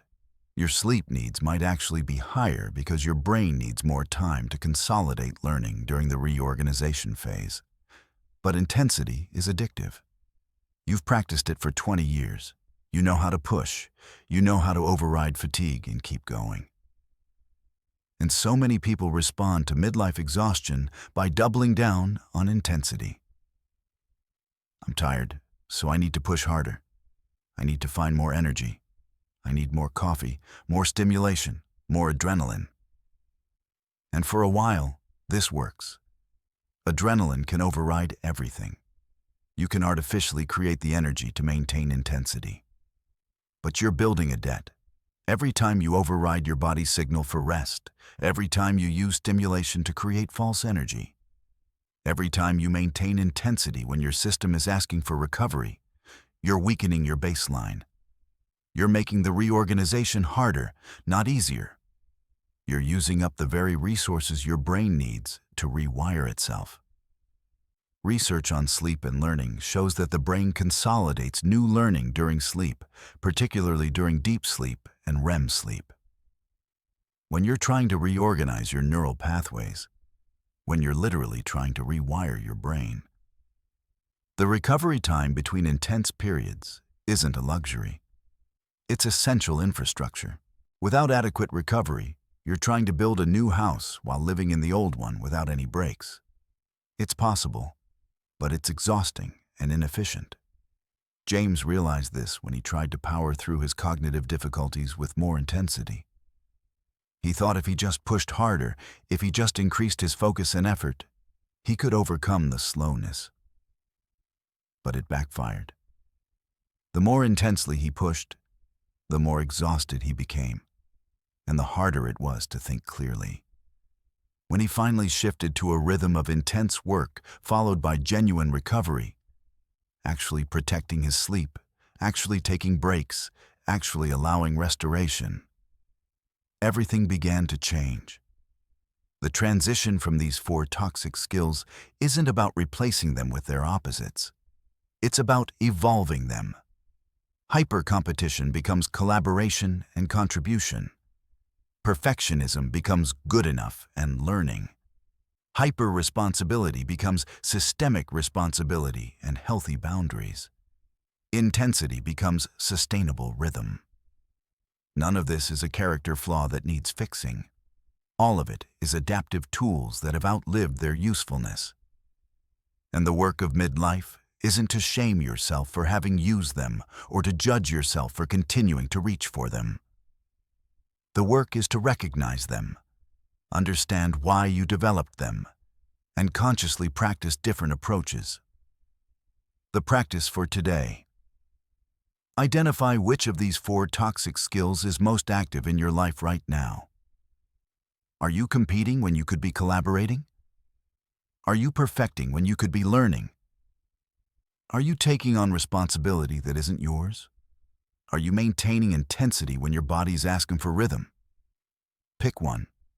Just one. And for today, practice the opposite. If it's hyper-competition, find one way to collaborate genuinely. If it's perfectionism, do something intentionally imperfectly. If it's hyper-responsibility, say no to one thing or delegate one thing. If it's intensity, take one genuine break where you're not doing anything productive. Notice how it feels. That feeling is your brain beginning to reorganize around a new strategy.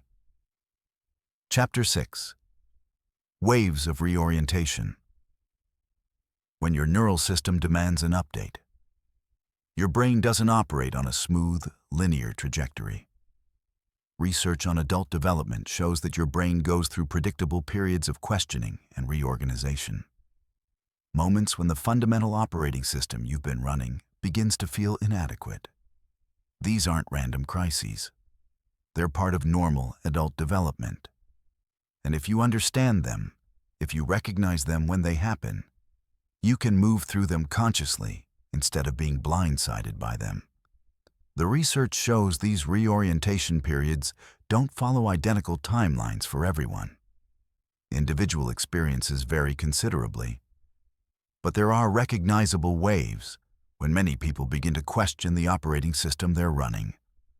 Understanding these waves helps you recognize that what you're experiencing isn't personal failure. It's a predictable phase of how human brains evolve across the lifespan. The first wave. Around the early 30s. The first questioning studies on adult development, particularly longitudinal research tracking people over decades, show that many people experience a period of questioning around 30 to 35. This isn't a crisis yet. It's a quieter thing. Your brain has had about 5 to 10 years of the adult identity you constructed in your 20s. You have a job, maybe relationships, maybe accomplishments. You've proven to yourself that you can do things. And somewhere in this early 30s period, something begins to shift. Your prefrontal cortex, the part responsible for self-reflection, starts asking a question. Is this actually the path I want to be on? Or is this the path I thought I was supposed to take? Research on meaning-making in adults, published in journals like the Journal of Adult Development, documents this phenomenon. People describe a kind of creeping doubt. Not doubt about capability, doubt about direction. They start noticing that what they thought would satisfy them isn't. Or they start questioning whether the goals they've been chasing are actually their goals. One person described it as waking up one day and realizing I've been following a script, but I'm not sure it's my script. Most people respond to this doubt by pushing it away. They think, I'm just tired, I need a vacation, I need to recommit to my goals. They don't realize that the doubt is actually information. It's their brain saying, we need to check whether this is still aligned with who we actually are. If you listen to this doubt, if you take it seriously and actually examine whether your path is truly yours or inherited, something important can happen. You either confirm that yes, this is the right direction, and you move forward with renewed commitment based on actual choice rather than habit. Or you discover that something needs to shift, and you make adjustments now, while you still have time and energy to do so. Either way, you're updating your operating system consciously. But if you ignore this doubt, if you just push through and keep climbing the ladder without ever questioning whether it's leaning against the right wall, you're setting yourself up for a more intense reckoning later. Research on midlife satisfaction shows that people who addressed their doubts and made adjustments in their 30s experienced less severe disruption in their 40s than people who ignored them. The second wave. The 40s. The intensive reorganization. This is where the real reorganization happens. Research on midlife transitions, particularly studies tracking people through their 40s and early 50s, shows that this decade often becomes a period of intensive questioning and change. This is when everything converges. The synaptic rewiring is accelerating, the prefrontal cortex is demanding answers to existential questions, the hormones are shifting, the hemispheric integration is intensifying. The doubt you might have dismissed in your 30s becomes impossible to ignore. It's not a whisper anymore. It's urgent. Everything you built, everything you've been working toward, everything you've taken for granted, suddenly all of it is open for question. Why am I doing this? Does this actually matter?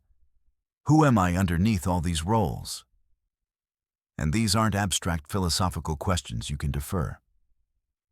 Your brain is asking them with intensity because your neural systems are in flux. The research is clear that this period isn't optional. Your brain is going to reorganize. Studies using brain imaging show that the networks responsible for decision-making, motivation, and self-reflection are fundamentally shifting during this period. The question isn't whether reorganization happens. The question is whether you participate consciously in it or whether you resist it. There are two paths through this wave. The first is to listen. You acknowledge that something inside you is asking for change. You start to examine what's working and what's not. You begin to make conscious adjustments. You work with your brain instead of against it. The research shows that people who moved toward change, who made adjustments to their work, their relationships, their lifestyle, experienced higher satisfaction in their 50s than people who resisted. The second path is to resist. You tell yourself that the doubt is weakness. You double down on the old system. You try to push harder, achieve more, prove that you're still capable. And for a while, you can maintain this. But the cost accumulates. Your health suffers. Your relationships suffer. Your nervous system is exhausted from fighting a reorganization that's happening anyway. Studies on burnout and midlife stress show that people who resist the reorganization experience higher rates of depression, anxiety, and health problems during this period. The third wave. The 50s, integration or stagnation. By 50, the reorganization has mostly completed, though this timeline varies. Your brain has built its new pathways. Your nervous system has adjusted. The questions that were urgent in your 40s have either been answered or are moving toward resolution. And now you face what might be the most significant choice point: integration or stagnation. Research on life satisfaction across the lifespan, particularly the famous studies on aging and happiness, shows an interesting pattern. Satisfaction typically dips in the 40s and early 50s. But then something shifts.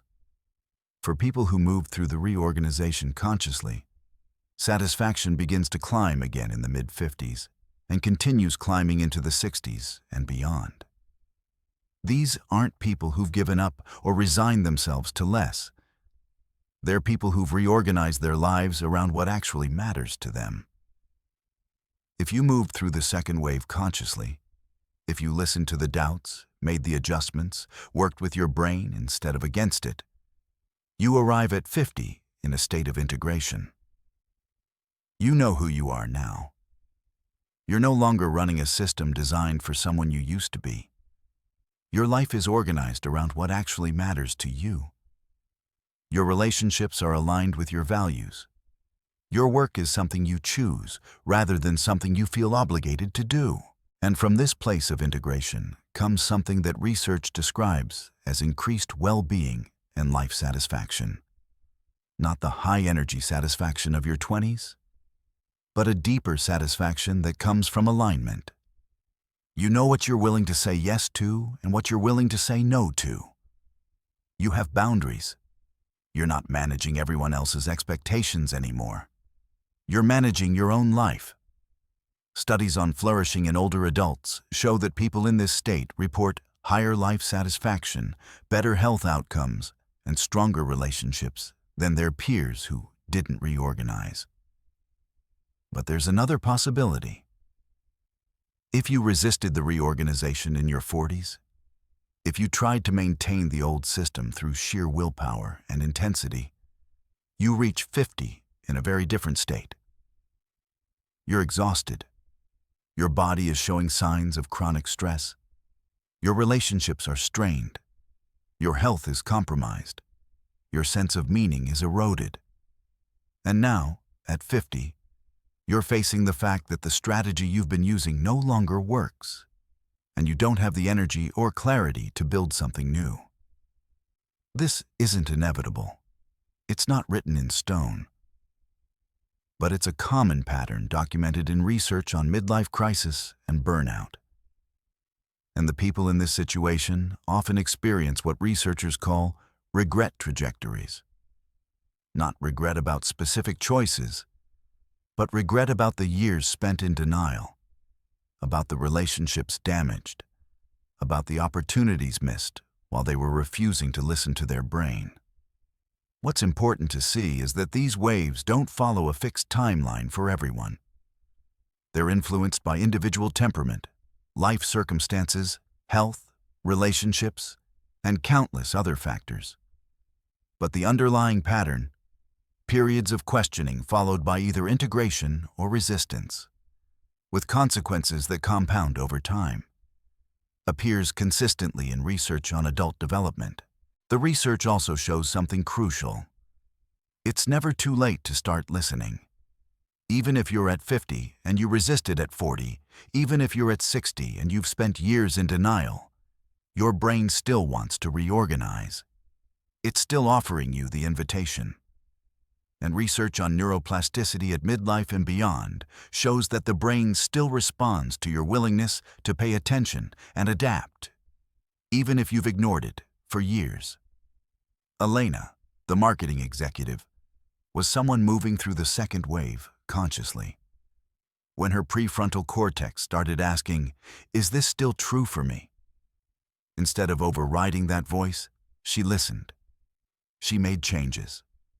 And as she did, she began to move toward the kind of integration that characterizes successful navigation of this period. David, the business owner, is approaching the third wave. His choices in his 40s, to listen, to adjust, to reorganize, are setting him up for integration rather than stagnation. He's building the foundation for the kind of midlife and beyond that the research shows is possible when you work with your brain instead of against it. James, the project manager, is still in the thick of the second wave. His awareness that something is reorganizing, his willingness to question rather than just push harder, is putting him on the path toward integration. Not because there are no more struggles, but because he's beginning to work with the process rather than against it. The practice for today. Consider which wave you might be in. Are you around 30 and noticing questions about your path? Are you in your 40s and feeling the intensity of reorganization? Are you approaching or in your 50s and deciding what kind of integration you want to build? Or are you beyond these periods and recognizing these patterns from your past? Wherever you are, ask yourself one honest question. What is my brain actually asking me to reconsider right now? Don't try to answer it. Don't try to solve it immediately. Just listen to the question. That listening, that willingness to take seriously what your brain is telling you, is the beginning of moving through these waves consciously. Chapter 7. From Executor to Architect. The evolution of how you think. Up until now, we've been talking about what's happening inside your brain, the rewiring, the shifts in hormones and neurotransmitters, the awakening of integrated hemispheric thinking. But understanding the mechanism isn't enough. You need to understand how this changes the way you actually work, the way you solve problems, the way you live. And the most fundamental change is this.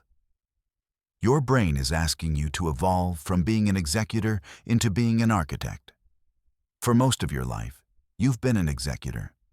You've taken problems and solved them. You've identified goals and achieved them. You've seen what needed to be done and done it. Your brain was optimized for execution, for taking action, for moving things forward, for getting results through personal effort and direct involvement. This made sense. At 25, if you want something done, the fastest way is usually to do it yourself or to directly manage the people doing it. But there's a cost to being an executor. You have to be involved in everything. You have to maintain control over the details. You have to be the one who knows and the one who decides. And as long as your energy was high and your time was unlimited, this was sustainable.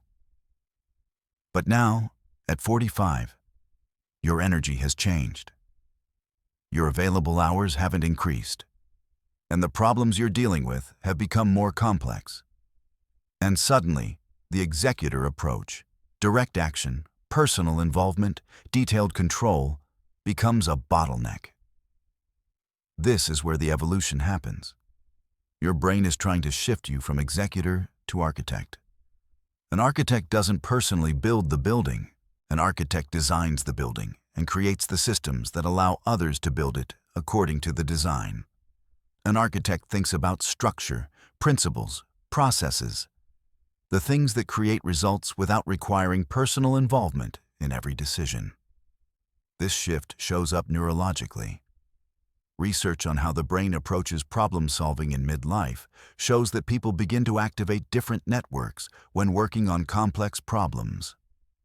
Instead of relying primarily on working memory, holding all the details in your head and manually processing them, you begin to recruit networks that handle abstraction, pattern recognition, and systems thinking. Your brain is literally shifting the way it processes information. It's moving from detail-focused to pattern-focused, from tactical to strategic. But here's where most people get stuck. The shift from executor to architect isn't automatic. Your brain is preparing for it, but you're not practicing it. You're still trying to execute everything yourself. You're still trying to hold all the details. You're still trying to personally manage every outcome, and you're doing it on a brain that's no longer optimized for that approach. You're like someone trying to use a hammer when the tool you actually need is a blueprint. There are 3 key shifts in thinking that happen as you move from executor to architect. Shift 1. From problem, action to problem, system, result. When you're an executor, your thinking is linear. You see a problem, you take action, you get a result. Hungry? Go to the kitchen, make food, eat. Client unhappy? Fix the specific issue they're complaining about. Team member underperforming? Give them more direct feedback or do part of their job yourself. Direct, linear, immediate. But this approach doesn't scale. And more importantly, it doesn't solve the underlying problem. You fix the client's issue, but the system that created the issue is still there. You address the team member's performance, but the structure that made them fail is unchanged. You keep solving the same problems over and over because you're not addressing the system. An architect thinks differently. You see a problem and you ask, what system produced this problem? What would need to change in the system so that this problem doesn't keep happening? Instead of fixing the hungry person's immediate meal, you build a system where food is available. Instead of directly managing the client relationship, you build systems and processes that ensure clients have what they need. Instead of personally managing team members, you build structures where good performance is the natural outcome. This shift requires different thinking. It requires stepping back from the immediate problem and asking about the underlying structure. It requires patience. The system takes longer to build than the quick fix. But once it's built, it works without your constant involvement. James, the project manager, began to notice this shift when he realized that he was spending most of his time solving the same problems repeatedly. Projects were constantly running into the same bottlenecks. Teams kept making the same mistakes. Clients repeatedly had the same issues. He could keep solving each instance, being the executor, or he could step back and ask, what in our system is creating these problems? When he made that shift, when he started asking about structure instead of just solving instances, everything changed. The problems didn't disappear, but their frequency decreased dramatically because he'd addressed the system instead of just the symptom. Shift 2. From personal control to systemic responsibility. This is a big one, and it requires a fundamental change in identity. For 20 years, you've built your reputation and your sense of self around being the person who makes things happen. You're reliable. You're capable. You're the one people can count on. Your identity is wrapped up in personal delivery. And that's been beautiful and functional. But at 45, personal delivery is no longer sustainable. You don't have unlimited energy. You can't be involved in every decision. You can't personally ensure every outcome. And trying to maintain that level of involvement is what's killing you. The shift is from, I am responsible for making sure this happens, to, I am responsible for creating a system where this happens. It looks similar on the surface. Both involve responsibility. But the structure is completely different. In the first, you're the linchpin. Everything depends on you. In the second, you're the architect. The system functions independently of you. This shift requires giving up a certain kind of identity. You're no longer the person who personally solves every problem. You're the person who builds systems where problems get solved. You're no longer the person everyone depends on for decisions. You're the person who creates structures where good decisions emerge naturally. This can feel like loss. It can feel like you're becoming less essential. But actually, you're becoming more essential in a different way. Elena experienced this when she realized that running her marketing department meant she was personally managing every campaign, every client relationship, every detail. she was the bottleneck. When she shifted to building systems, documented processes, trained teams, clear decision-making frameworks, she was suddenly less involved in day-to-day work. And that was terrifying at first. It felt like she was abandoning her responsibility. But what she discovered was that the work actually got better. Teams made better decisions when they had clear frameworks. Campaigns ran smoother when processes were documented. Clients had better outcomes when they weren't dependent on her personal attention. Shift 3. From intensity to leverage. For most of your life, harder work meant better results. You could outwork competitors. You could compensate for lacking knowledge with effort. You could solve more problems by working longer hours. Intensity was your tool, and it worked. But intensity stops working when you're tired. And at 45, you are tired. Your body needs more recovery. Your brain needs more integration time. Your nervous system is more sensitive to chronic stress. And yet many people respond to the fact that intensity isn't working by doubling down on intensity. I'm tired. I need to work harder.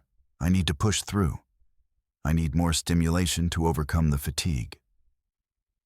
But this is the opposite of what your system actually needs. What your system needs is leverage.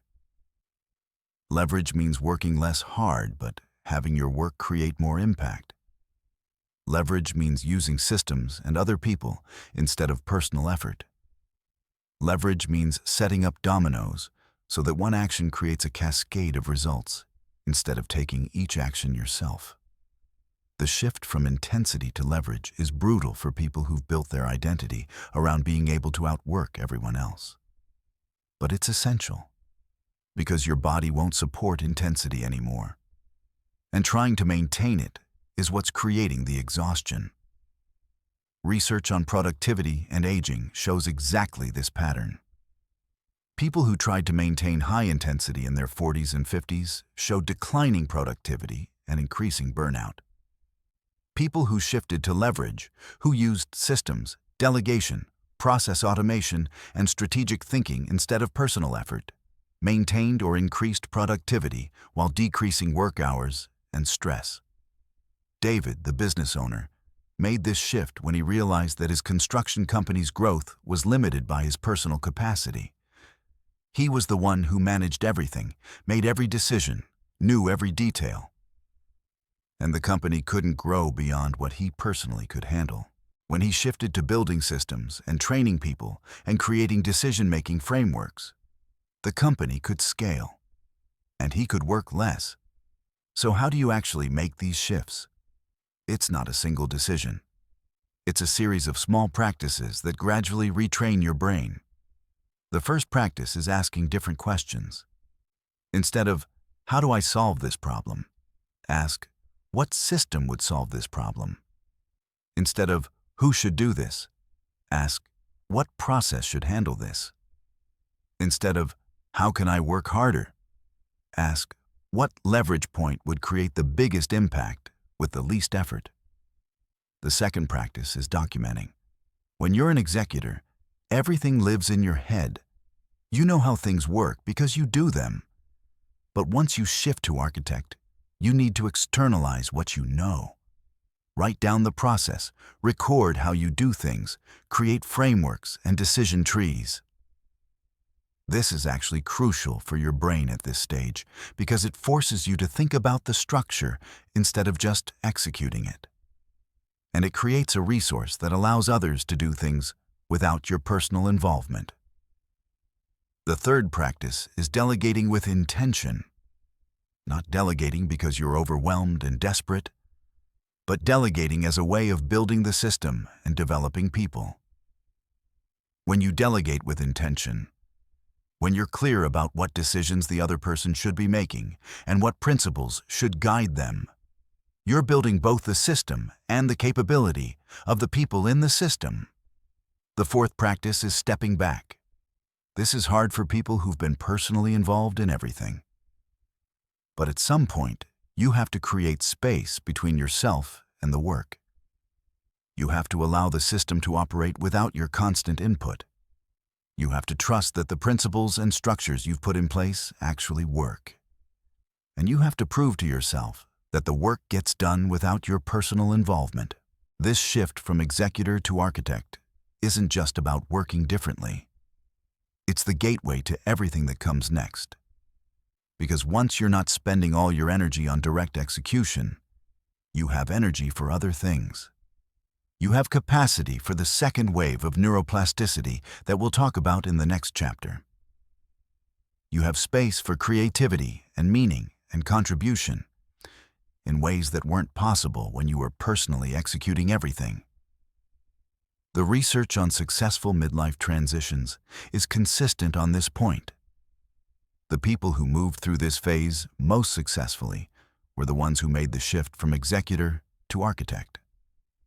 They weren't the ones who tried to maintain personal intensity. They were the ones who learned to work through systems and people. They were the ones who trusted structures instead of trying to be the structure. The practice for today. Identify one thing you're currently executing personally that, if you shifted your thinking, could become a system or process that works without your involvement. Don't actually build the system today. Just identify it. Then ask yourself, if I didn't have to personally handle this, what would need to be true? What would need to be documented? What would need to be structured? That question is the beginning of the shift from executor to architect.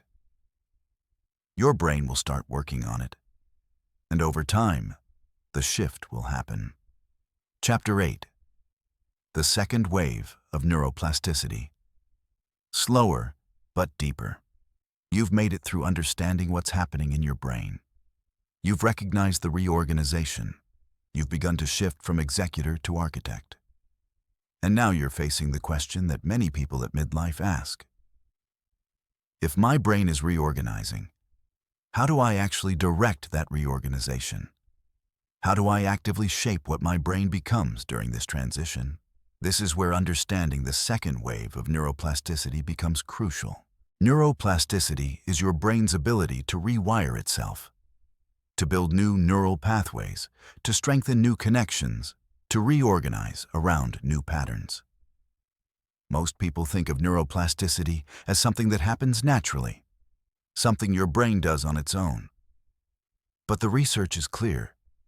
You can actively direct your neuroplasticity. You can choose what your brain rewires around. And at midlife, when your brain is in a state of reorganization, your choices have tremendous power. But here's what's important to understand. The second wave of neuroplasticity is different from the first wave. In your 20s, your brain was incredibly plastic. It absorbed information quickly. It built new pathways with relatively little repetition. You could learn languages by immersion. You could master skills relatively quickly. You could change your mind, and your brain would adjust. This plasticity came at a cost. It was unstable, which is why you needed that synaptic pruning at 25. But it was fast. The second wave of neuroplasticity at midlife is slower. It requires more repetition. It takes longer for new pathways to solidify. But there's a trade-off. The pathways you build are more stable and more integrated. They're connected to your existing knowledge in deeper ways. They're more resilient. The learning sticks better. And the changes you make often produce more lasting transformation than the quick changes of your 20s. Research on neuroplasticity across the lifespan documents this clearly. A study from the Max Planck Institute in Germany tracked learning in people aged 20 to 80 and found that older adults did take longer to learn new skills. But when they did learn, the learning was more durable and more deeply integrated with existing knowledge. They were slower to acquire, but the acquisition was of higher quality. This is actually good news. It means that the reorganization happening in your brain right now isn't a deterioration. It's a reconfiguration toward a different kind of learning and a different kind of change.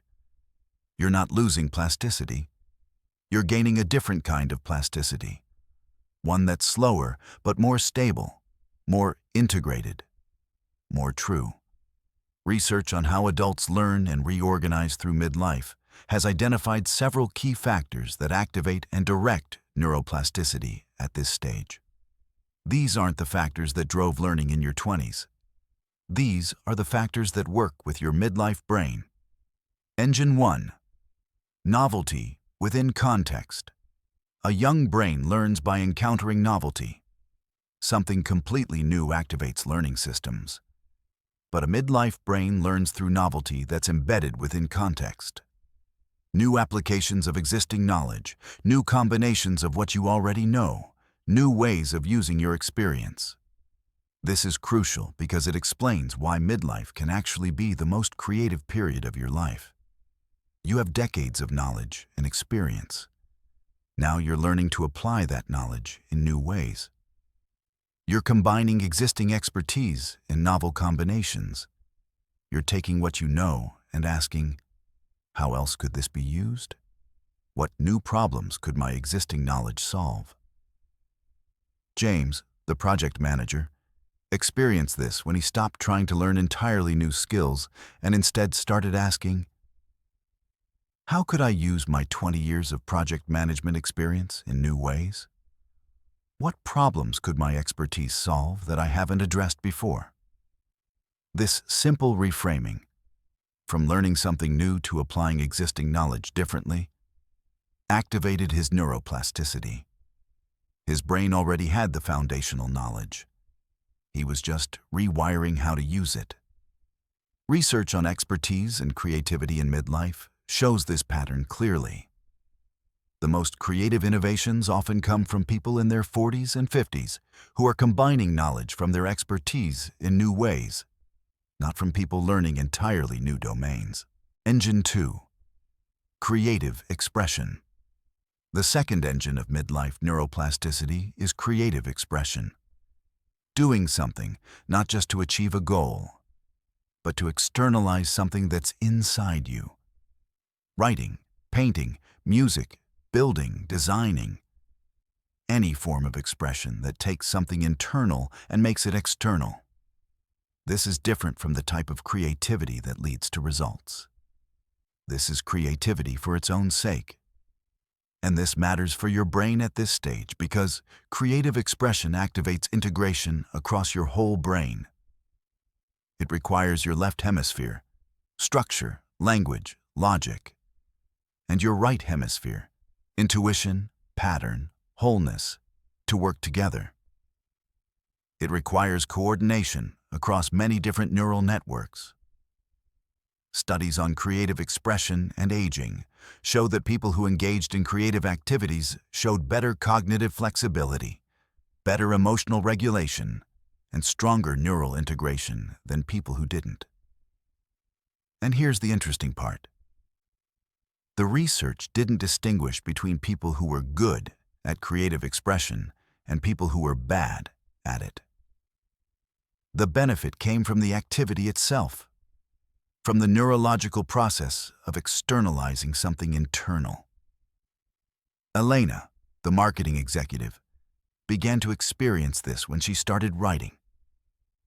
Not for publication, not with a specific goal. Just writing about her life, her thoughts, her experience of the transition she was going through. And as she wrote, something shifted. She became clearer. She integrated insights. She saw patterns in her experience that she couldn't see when she was just living through it. The writing wasn't for anyone else. It was a practice of neural integration. Engine 3. Teaching and mentoring. The third engine is teaching, taking what you know and transmitting it to someone else. This is different from expertise or authority. It's specifically the act of helping someone else learn. When you teach, your brain has to organize what it knows in a way that's transmissible. You have to identify the principles beneath the details. You have to explain in a way that makes sense to someone who doesn't have your context. And in doing this, organizing and explaining, your brain reorganizes itself. You understand things differently after you've had to teach them. Research on learning and teaching shows that the person who teaches often learns more than the person being taught. And for midlife brains, this is particularly powerful because teaching requires the exact type of thinking that midlife brains are evolving toward. Systems thinking, pattern recognition, principle-based explanation rather than detail-based execution. David started to experience this when he began mentoring younger people in his industry. He wasn't trying to build his business. He wasn't trying to establish himself as an authority. He was simply sharing what he'd learned over 25 years. And as he did, his own understanding deepened. He saw patterns in his experience that he'd never articulated before. He understood why certain approaches worked that he'd only intuitively known. The teaching was reorganizing his brain. Engine 4. Integration of opposites. The fourth engine is what we might call the integration of opposites, the practice of holding two seemingly contradictory ideas or perspectives simultaneously and finding the truth in both. A younger brain often works in binary categories, either or, logical or emotional, head or heart, analysis or intuition, win or lose. This binary thinking is useful for quick decision-making, but it limits how you understand complex situations.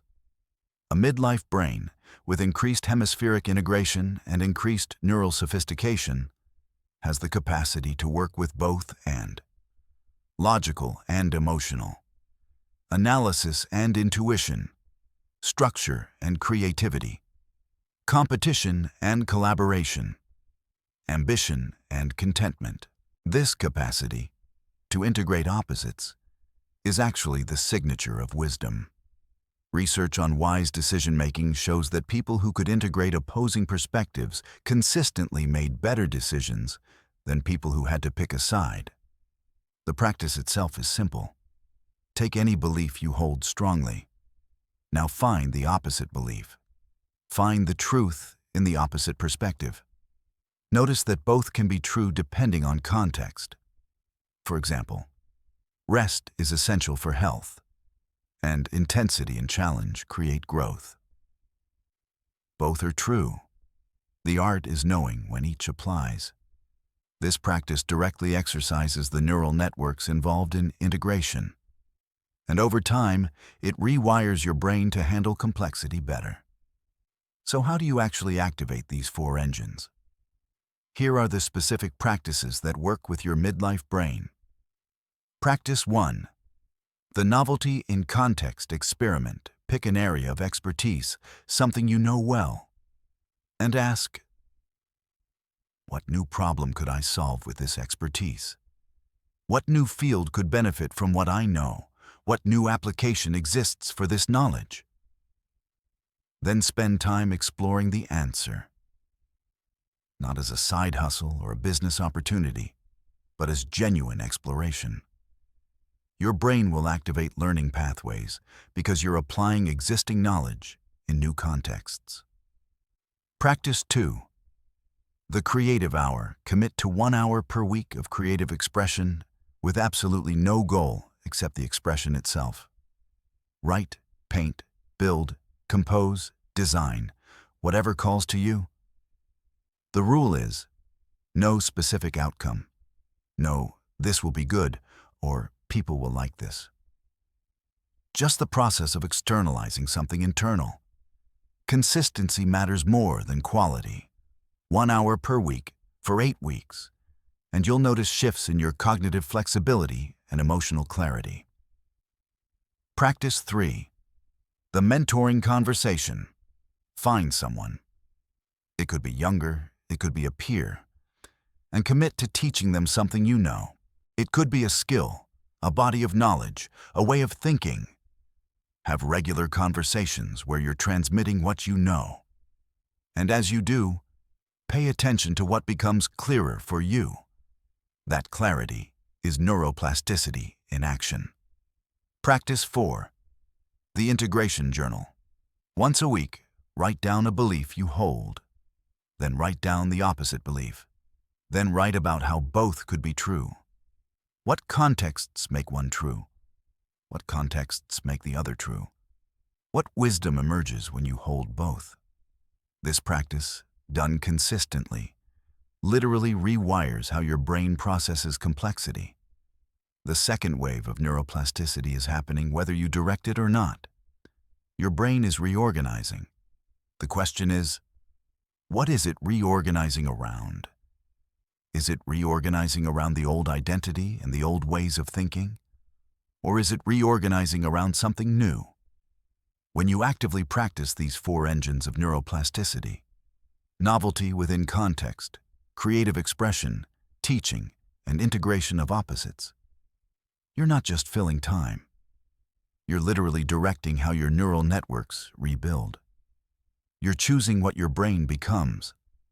And because your brain at this stage is in a state of reorganization, your choices have tremendous power. The research is clear. People who actively engaged with these types of practices during midlife transitions showed greater cognitive flexibility, better emotional regulation, stronger sense of purpose, and higher life satisfaction in their 50s and beyond. They weren't just surviving the transition. They were using it as an opportunity to reorganize their brain around new capacities. This is the opportunity of the second wave of neuroplasticity. It's slower than the first wave, but it's deeper. It's more stable. And if you work with it consciously, it can transform not just how you think, but who you become. The practice for today. Pick one of the four engines, the one that resonates most with you right now. It could be exploring a new application of your expertise, creating something, teaching someone, or sitting with an integration practice. Just pick one and commit to it for 1 week. Not as an obligation or a productivity tool, as a practice of neuroplasticity. You're not trying to achieve anything, you're rewiring your brain. And that happens through consistent, intentional practice over time. Chapter 9. The Step-by-Step Protocol. From awareness to transformation. You understand the science now. You understand what's happening in your brain, why the old strategies don't work, how your thinking is evolving, and what neuroplasticity can do for you at this stage of life. But understanding isn't transformation. Knowledge about the reorganization isn't the same as moving through it. And this final chapter is about the practical, sequential protocol that moves you from awareness into actual change. This protocol isn't a quick fix. It's not designed to solve everything in 2 weeks or guarantee that everything will be perfect by month 3. What it does is give you a structured path through the reorganization that's happening anyway. It moves you from resistance into collaboration with your own brain. And it's designed to work with the reality of midlife neurobiology. The fact that change is slower but deeper, that integration takes time, and that small, consistent practices create profound transformation. The protocol has 5 phases. Each phase builds on the previous one, and each phase takes roughly 1 to 2 weeks, though people move through them at different speeds depending on their circumstances. Phase 1. Recognition, Week 1. The first phase is recognition. This is where you acknowledge what's actually happening instead of fighting it or denying it. And this matters neurologically because your prefrontal cortex, the part that manages the reorganization, cannot direct change in something you're not acknowledging. The goal of Phase 1 is simple. Recognize that you're in a transition, not that you're broken, not that something is wrong, that you're in a transition. Your brain is reorganizing. This is normal. This is what brains do. How do you practice recognition? Write it down, not in your journal or on your phone, but actually write it with your hand on paper. My brain is reorganizing. I'm in a transition. This is neurologically normal. Write it every day for a week, and notice what comes up when you write it. Some days you'll feel relief. Some days you'll feel fear. Some days you won't believe it. That's all fine. The point isn't to convince yourself. The point is to acknowledge. You can also recognize by talking. Find one person, doesn't have to be a therapist, just someone you trust, and say out loud, "Something is changing in me. My brain is reorganizing. I don't know exactly what it means yet, but I'm in a transition." The act of saying it to someone else makes it real in a different way. Your brain registers the external acknowledgement, and that helps move you past denial. James did this by telling his wife, "I think what's happening to me isn't that I'm losing it. It's that my brain is changing how it works. I'm in some kind of transition." And just that statement, that acknowledgement, shifted something. It moved him from "what's wrong with me" to "what's changing in me." The neurological shift in phase 1 is small but significant. You're engaging your prefrontal cortex in a different way. Instead of trying to fix or change something, you're observing it. You're creating cognitive space for what's happening. And that space is where transformation becomes possible. Phase 2. Release, weeks 2 and 3. The second phase is release. This is where you stop fighting the reorganization and give yourself permission to let go of what's not working anymore. And this is crucial because a lot of the exhaustion you're experiencing comes from trying to maintain systems and identities that are no longer viable. In phase 2, you're not building anything new yet. You're not replacing anything. You're just releasing. You're giving yourself permission to stop doing things that are no longer working.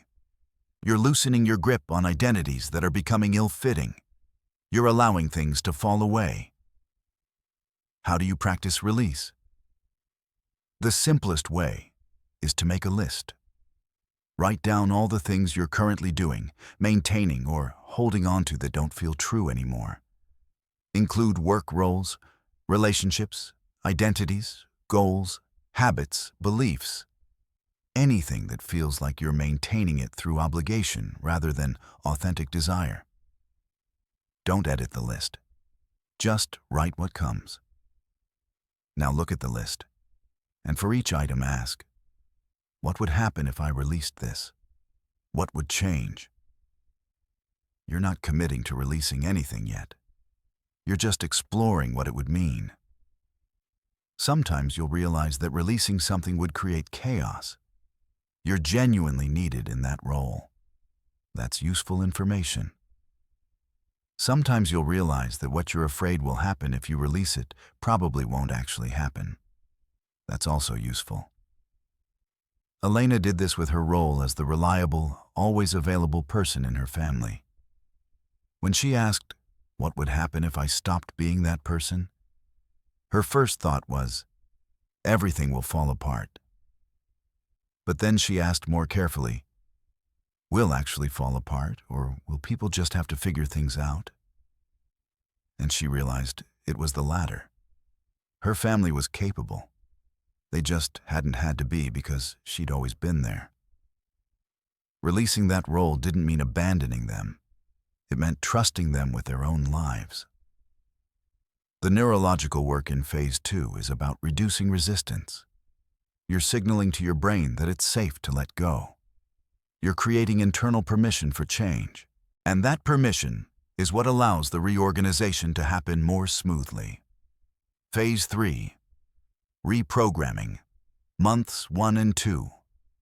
This is where you start to actively build something new. But, and this is important, you start small. You don't try to reorganize your whole life. You pick one thing, one area where the old way of thinking is particularly active, and you practice the new way. The protocol for phase 3 is to pick one of the 4 toxic skills from chapter 5. Hypercompetition, perfectionism, hyper-responsibility, or intensity. And consciously practice the opposite for 2 months. If you picked hyper-competition, your practice is to consciously look for collaboration opportunities. When you're tempted to compete, you stop and ask, how could I approach this as collaboration rather than competition? And you practice it. You don't have to feel collaborative. You don't have to want collaboration. You just practice the behavior. Your brain will follow. If you picked perfectionism, your practice is to deliberately do things incompletely. You write something and send it before it's perfect. You do a project with knowable flaws.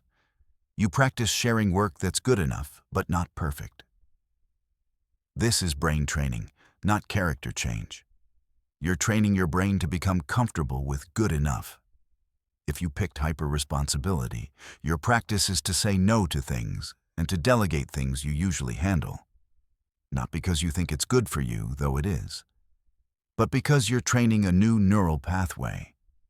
Every time you say no, you're exercising the networks that support boundaries. Every time you delegate, you're exercising trust and systems thinking. If you picked intensity, your practice is to take genuine breaks. Not breaks where you're thinking about work. Breaks where you're actually resting. This seems simple, but for many people at midlife, genuine rest is neurologically unfamiliar. You're retraining your nervous system to recognize and value recovery. David picked hyper-responsibility. For 2 months, he practiced delegating decisions that he usually made. He wasn't trying to train a new style of management. He was training his brain to tolerate not being the decision maker. And he noticed that most of the decisions that other people made were just fine. Some were different than he would have made them. But different isn't wrong. The key to Phase 3 is consistency without perfection. You don't have to do the practice perfectly. You just have to do it regularly. Research on habit formation and neural change shows that consistency, doing something regularly over time, is what rewires your brain. Not doing it perfectly, not doing it once and expecting everything to change, but doing it regularly, even imperfectly, for weeks and months. Phase 4. Integration, months 2 and 3. By month 2, you've started to create new neural pathways around one of the toxic skills. Now you expand. You start to practice the 4 engines of neuroplasticity from Chapter 8. And you're not doing them as separate practices. You're integrating them into your life. You explore a new application of your expertise. You start a creative practice. You begin mentoring someone. You start an integration practice. You're not doing all 4 simultaneously. You're choosing the ones that resonate and practicing them consistently. The goal of Phase 4 is to activate the second wave of neuroplasticity. You're no longer just releasing the old. You're actively building the new. You're giving your brain new material to integrate. You're creating the conditions for transformation. James began teaching a junior project manager in his department. He wasn't doing it as an extra responsibility. He was doing it as a practice of neural reorganization. Every time he explained how he approached a problem or made a decision, he was reorganizing his own understanding. The teaching was reorganizing him. Elena started writing, not for publication, not to create something, just to externalize what was happening inside her. The writing wasn't the point. The neural integration that the writing created was the point. David started exploring how his construction experience could apply to community building. He wasn't starting a new business. He was practicing novelty within context, applying his existing expertise in a completely new domain. Phase 5. Assessment, month 3. By month 3, enough has changed that you can assess where you actually are. And this assessment is important because it helps you understand whether you're moving through the transition consciously or whether you're falling back into old patterns. There are 3 possible states you can be in. State 1. Stuck. You're still resisting the reorganization. You're still fighting what your brain is telling you. You're still trying to maintain the old system. And nothing has really changed. You're reading about the reorganization, but you're not practicing it. You're not releasing. You're not reprogramming. You're just stuck in the knowing but not doing gap. If this is where you are, the protocol is to go back to phase 1. And this time, really do it. Because you can't move forward while you're in resistance. Resistance has to shift before anything can change. State 2, running. You're aware that something needs to change, so you're making dramatic changes. You're changing jobs or leaving relationships or starting completely new projects. You're running from the old rather than moving toward the new. And what often happens is that after the dust settles, you realize you brought all the same patterns with you. You recreated the same situation somewhere else. If this is where you are, the protocol is to slow down. You don't need drama. You need integration. You need to stay still long enough for the internal reorganization to happen. Change your inner systems before you change your external life. Because if you change externally without changing internally, you're just postponing the crisis. State 3, transforming. You've moved through the phases. You've released what's not working. You've reprogrammed one key pattern. You've integrated new practices. And something feels different. Not perfect, not resolved, but different. You're clearer about who you are. You're more aligned with what actually matters to you. Your energy feels different, less frantic, more grounded. You're sleeping better. Your relationships feel different. Work feels different. If this is where you are, keep going. You're in a true transformation. It's not complete. Transformation at midlife is a multi-year process, not a 3-month process. But you're in the actual flow of change rather than resisting it or running from it. The protocol isn't designed to end at month 3. It's designed to activate a process that continues. Once you've moved through the phases once, you can move through them again for different areas. You can pick a second toxic skill to reprogram. You can deepen your neuroplasticity practices. You can continue to release and integrate and transform. The people who navigate midlife transitions most successfully are the ones who understand the transformation isn't a destination. It's an ongoing process. You move through waves of recognition and release and reprogramming. Some waves are intense, some are gentle. But the process continues as long as you're willing to listen to what your brain is telling you. And here's what's important to see. You're not just reorganizing your brain for its own sake. You're reorganizing your brain so that the rest of your life can become more true, more aligned, more meaningful. The brain changes. And as the brain changes, life changes. Work becomes something you choose rather than something you're obligated to do. Relationships become genuine rather than role-based. Your sense of identity shifts from what you do to who you are. Your energy comes from alignment rather than adrenaline. This is the promise of moving through the transition consciously. Not that everything becomes easy, not that all problems disappear, but that you align with yourself in a deeper way. And from that alignment, everything becomes workable. The practice for today. If you're in phase 1, write, I'm in a transition. My brain is reorganizing. This is neurologically normal. If you're in phase 2, make your release list. If you're in phase 3, pick your one toxic skill and practice the opposite today. If you're in phase 4, do one neuroplasticity practice. If you're assessing, ask yourself honestly, am I stuck, running, or transforming? And if the answer isn't transforming, go back to the phase that's calling for your attention. Conclusion.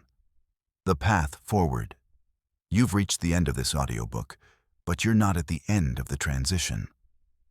The reorganization of your brain doesn't conclude when you finish listening. It intensifies. Because now you understand what's actually happening.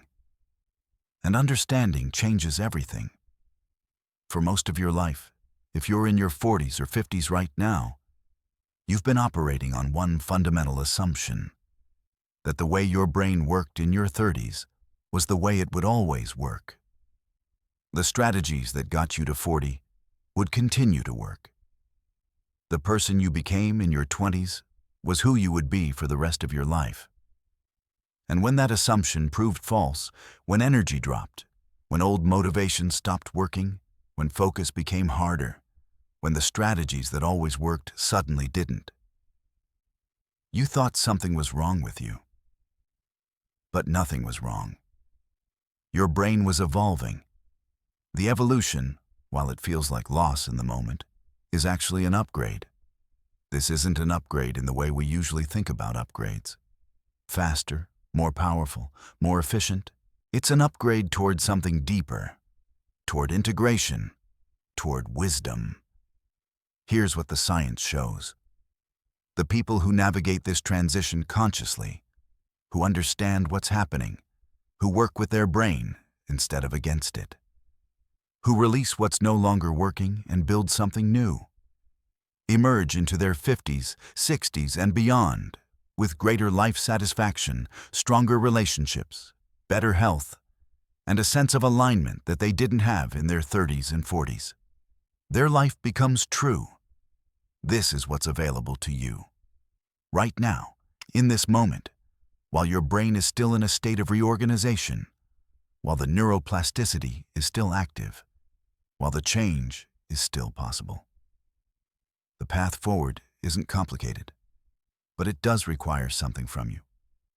It requires that you listen to what your body is telling you, to what your intuition is whispering, to what your brain is asking, to what your heart actually wants.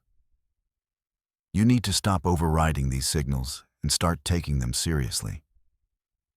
You need to admit that something inside you is changing and that you're willing to change with it.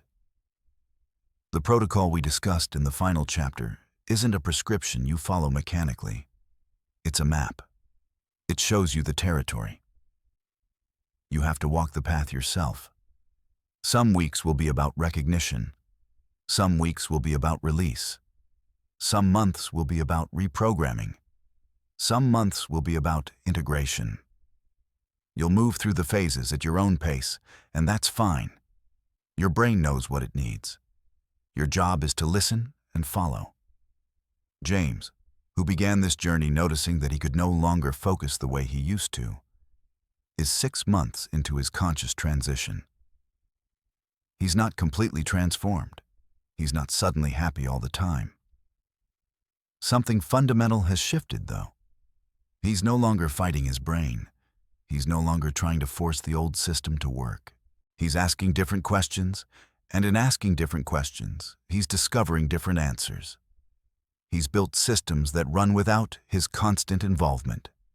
He's delegated decisions. He's started mentoring. In doing all of this, his focus hasn't gotten worse. It's gotten different. And different, he's discovering, suits who he actually is much better. Elena stepped back from the corporate track that had defined her for 25 years. She didn't fail at it. She succeeded at it and realized it wasn't what she wanted. She built a smaller consulting practice that lets her work with fewer clients on deeper problems. She has time for her family that she didn't have before. Her relationships are genuine in a way they weren't when she was performing success. Her health is better. Her sleep is better.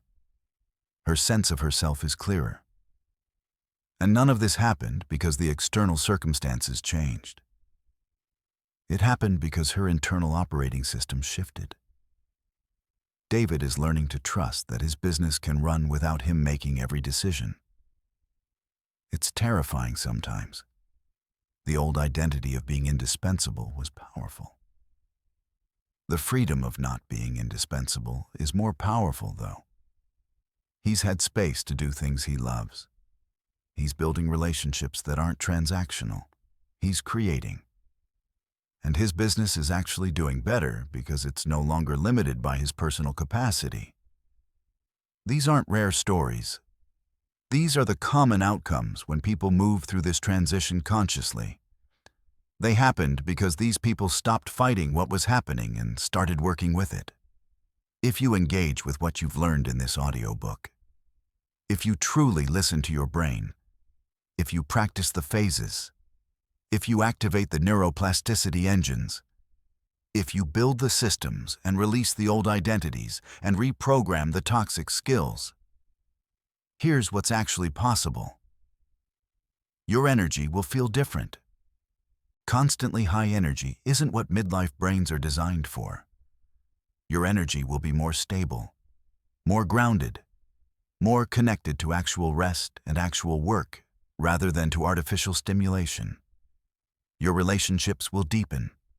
You'll stop performing and start being present. You'll have boundaries instead of resentment. You'll contribute from choice rather than obligation. Your work will become meaningful in a different way. You'll have climbed higher and achieved more in the past. What matters now is that what you do aligns with who you are.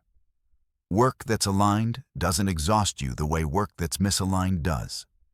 Your sense of yourself will clarify. You'll know who you are beneath the roles. You'll understand what actually matters to you. You'll stop chasing external validations because you'll have internal alignment. Your creativity will activate, the kind that emerges when your whole brain is working together, when left and right hemispheres are integrated, when logic and intuition are in dialogue, when you're thinking in systems and patterns and wholes. This is the deeper creativity that comes from full neural integration. Your capacity to handle complexity will increase. You won't become smarter in an obvious way, though in a sense, you will.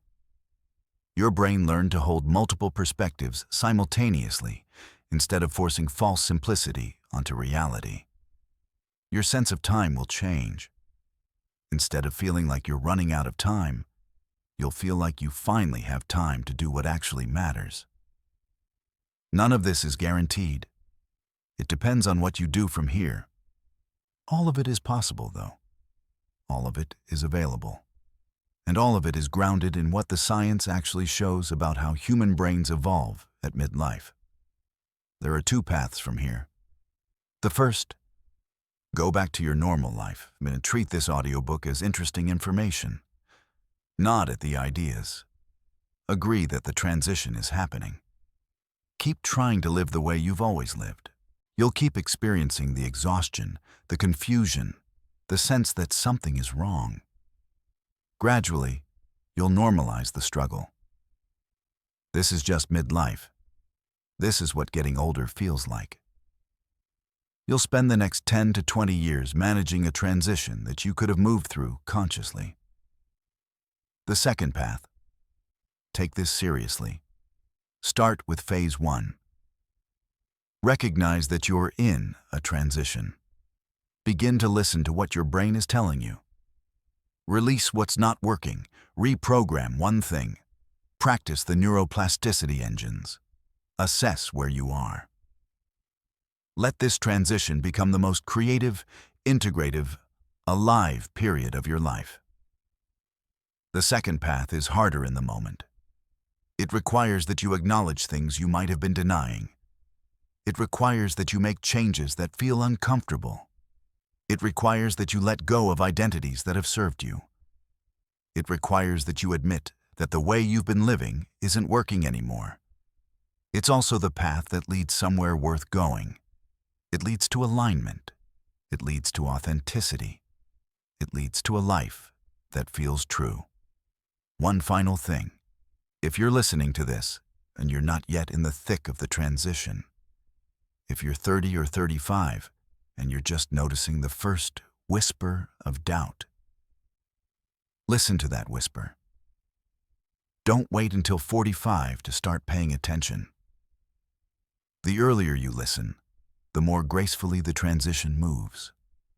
If you're already in the transition and it feels overwhelming, know that you're not alone. Know that what you're experiencing is normal. Know that your brain isn't broken. It's reorganizing. Reorganization, while it's disorienting, is directional. It's moving somewhere. It's taking you somewhere. Your job is to move with it consciously instead of resisting it.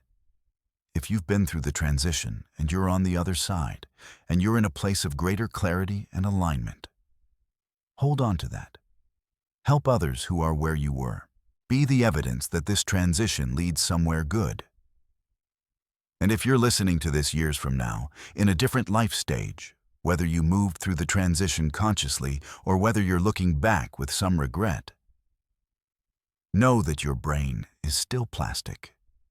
Your brain is still capable of reorganizing. It's never too late to start listening. It's never too late to start moving toward authenticity. It's never too late to let your life become true. The transition you're in or approaching isn't a crisis. It's an invitation to become more fully yourself, an invitation to align your life with who you actually are, an invitation to move from executing someone else's blueprint to architecting your own life, an invitation to integrate all the parts of yourself that got fragmented in the pursuit of external success. That invitation is only available now, in this window, while your brain is reorganizing, while the neuroplasticity is active, while the change is still possible. So here's my final word to you. Listen to your brain. Trust the transition. Do the work. Build the systems. Release the old. Reprogram the toxic. Practice the neuroplasticity. Let yourself evolve into whoever you're actually becoming. The person you'll be on the other side of this transition, the person who's aligned, integrated, wise, creative, authentic, that person is already waiting. Your brain is already building the pathways to get there. Your job is simply to walk toward them consciously. Trust that the reorganization you're experiencing, while it feels like decline, is actually the most profound upgrade your brain will ever go through. You're not losing yourself. You're finding yourself. And that's the whole point.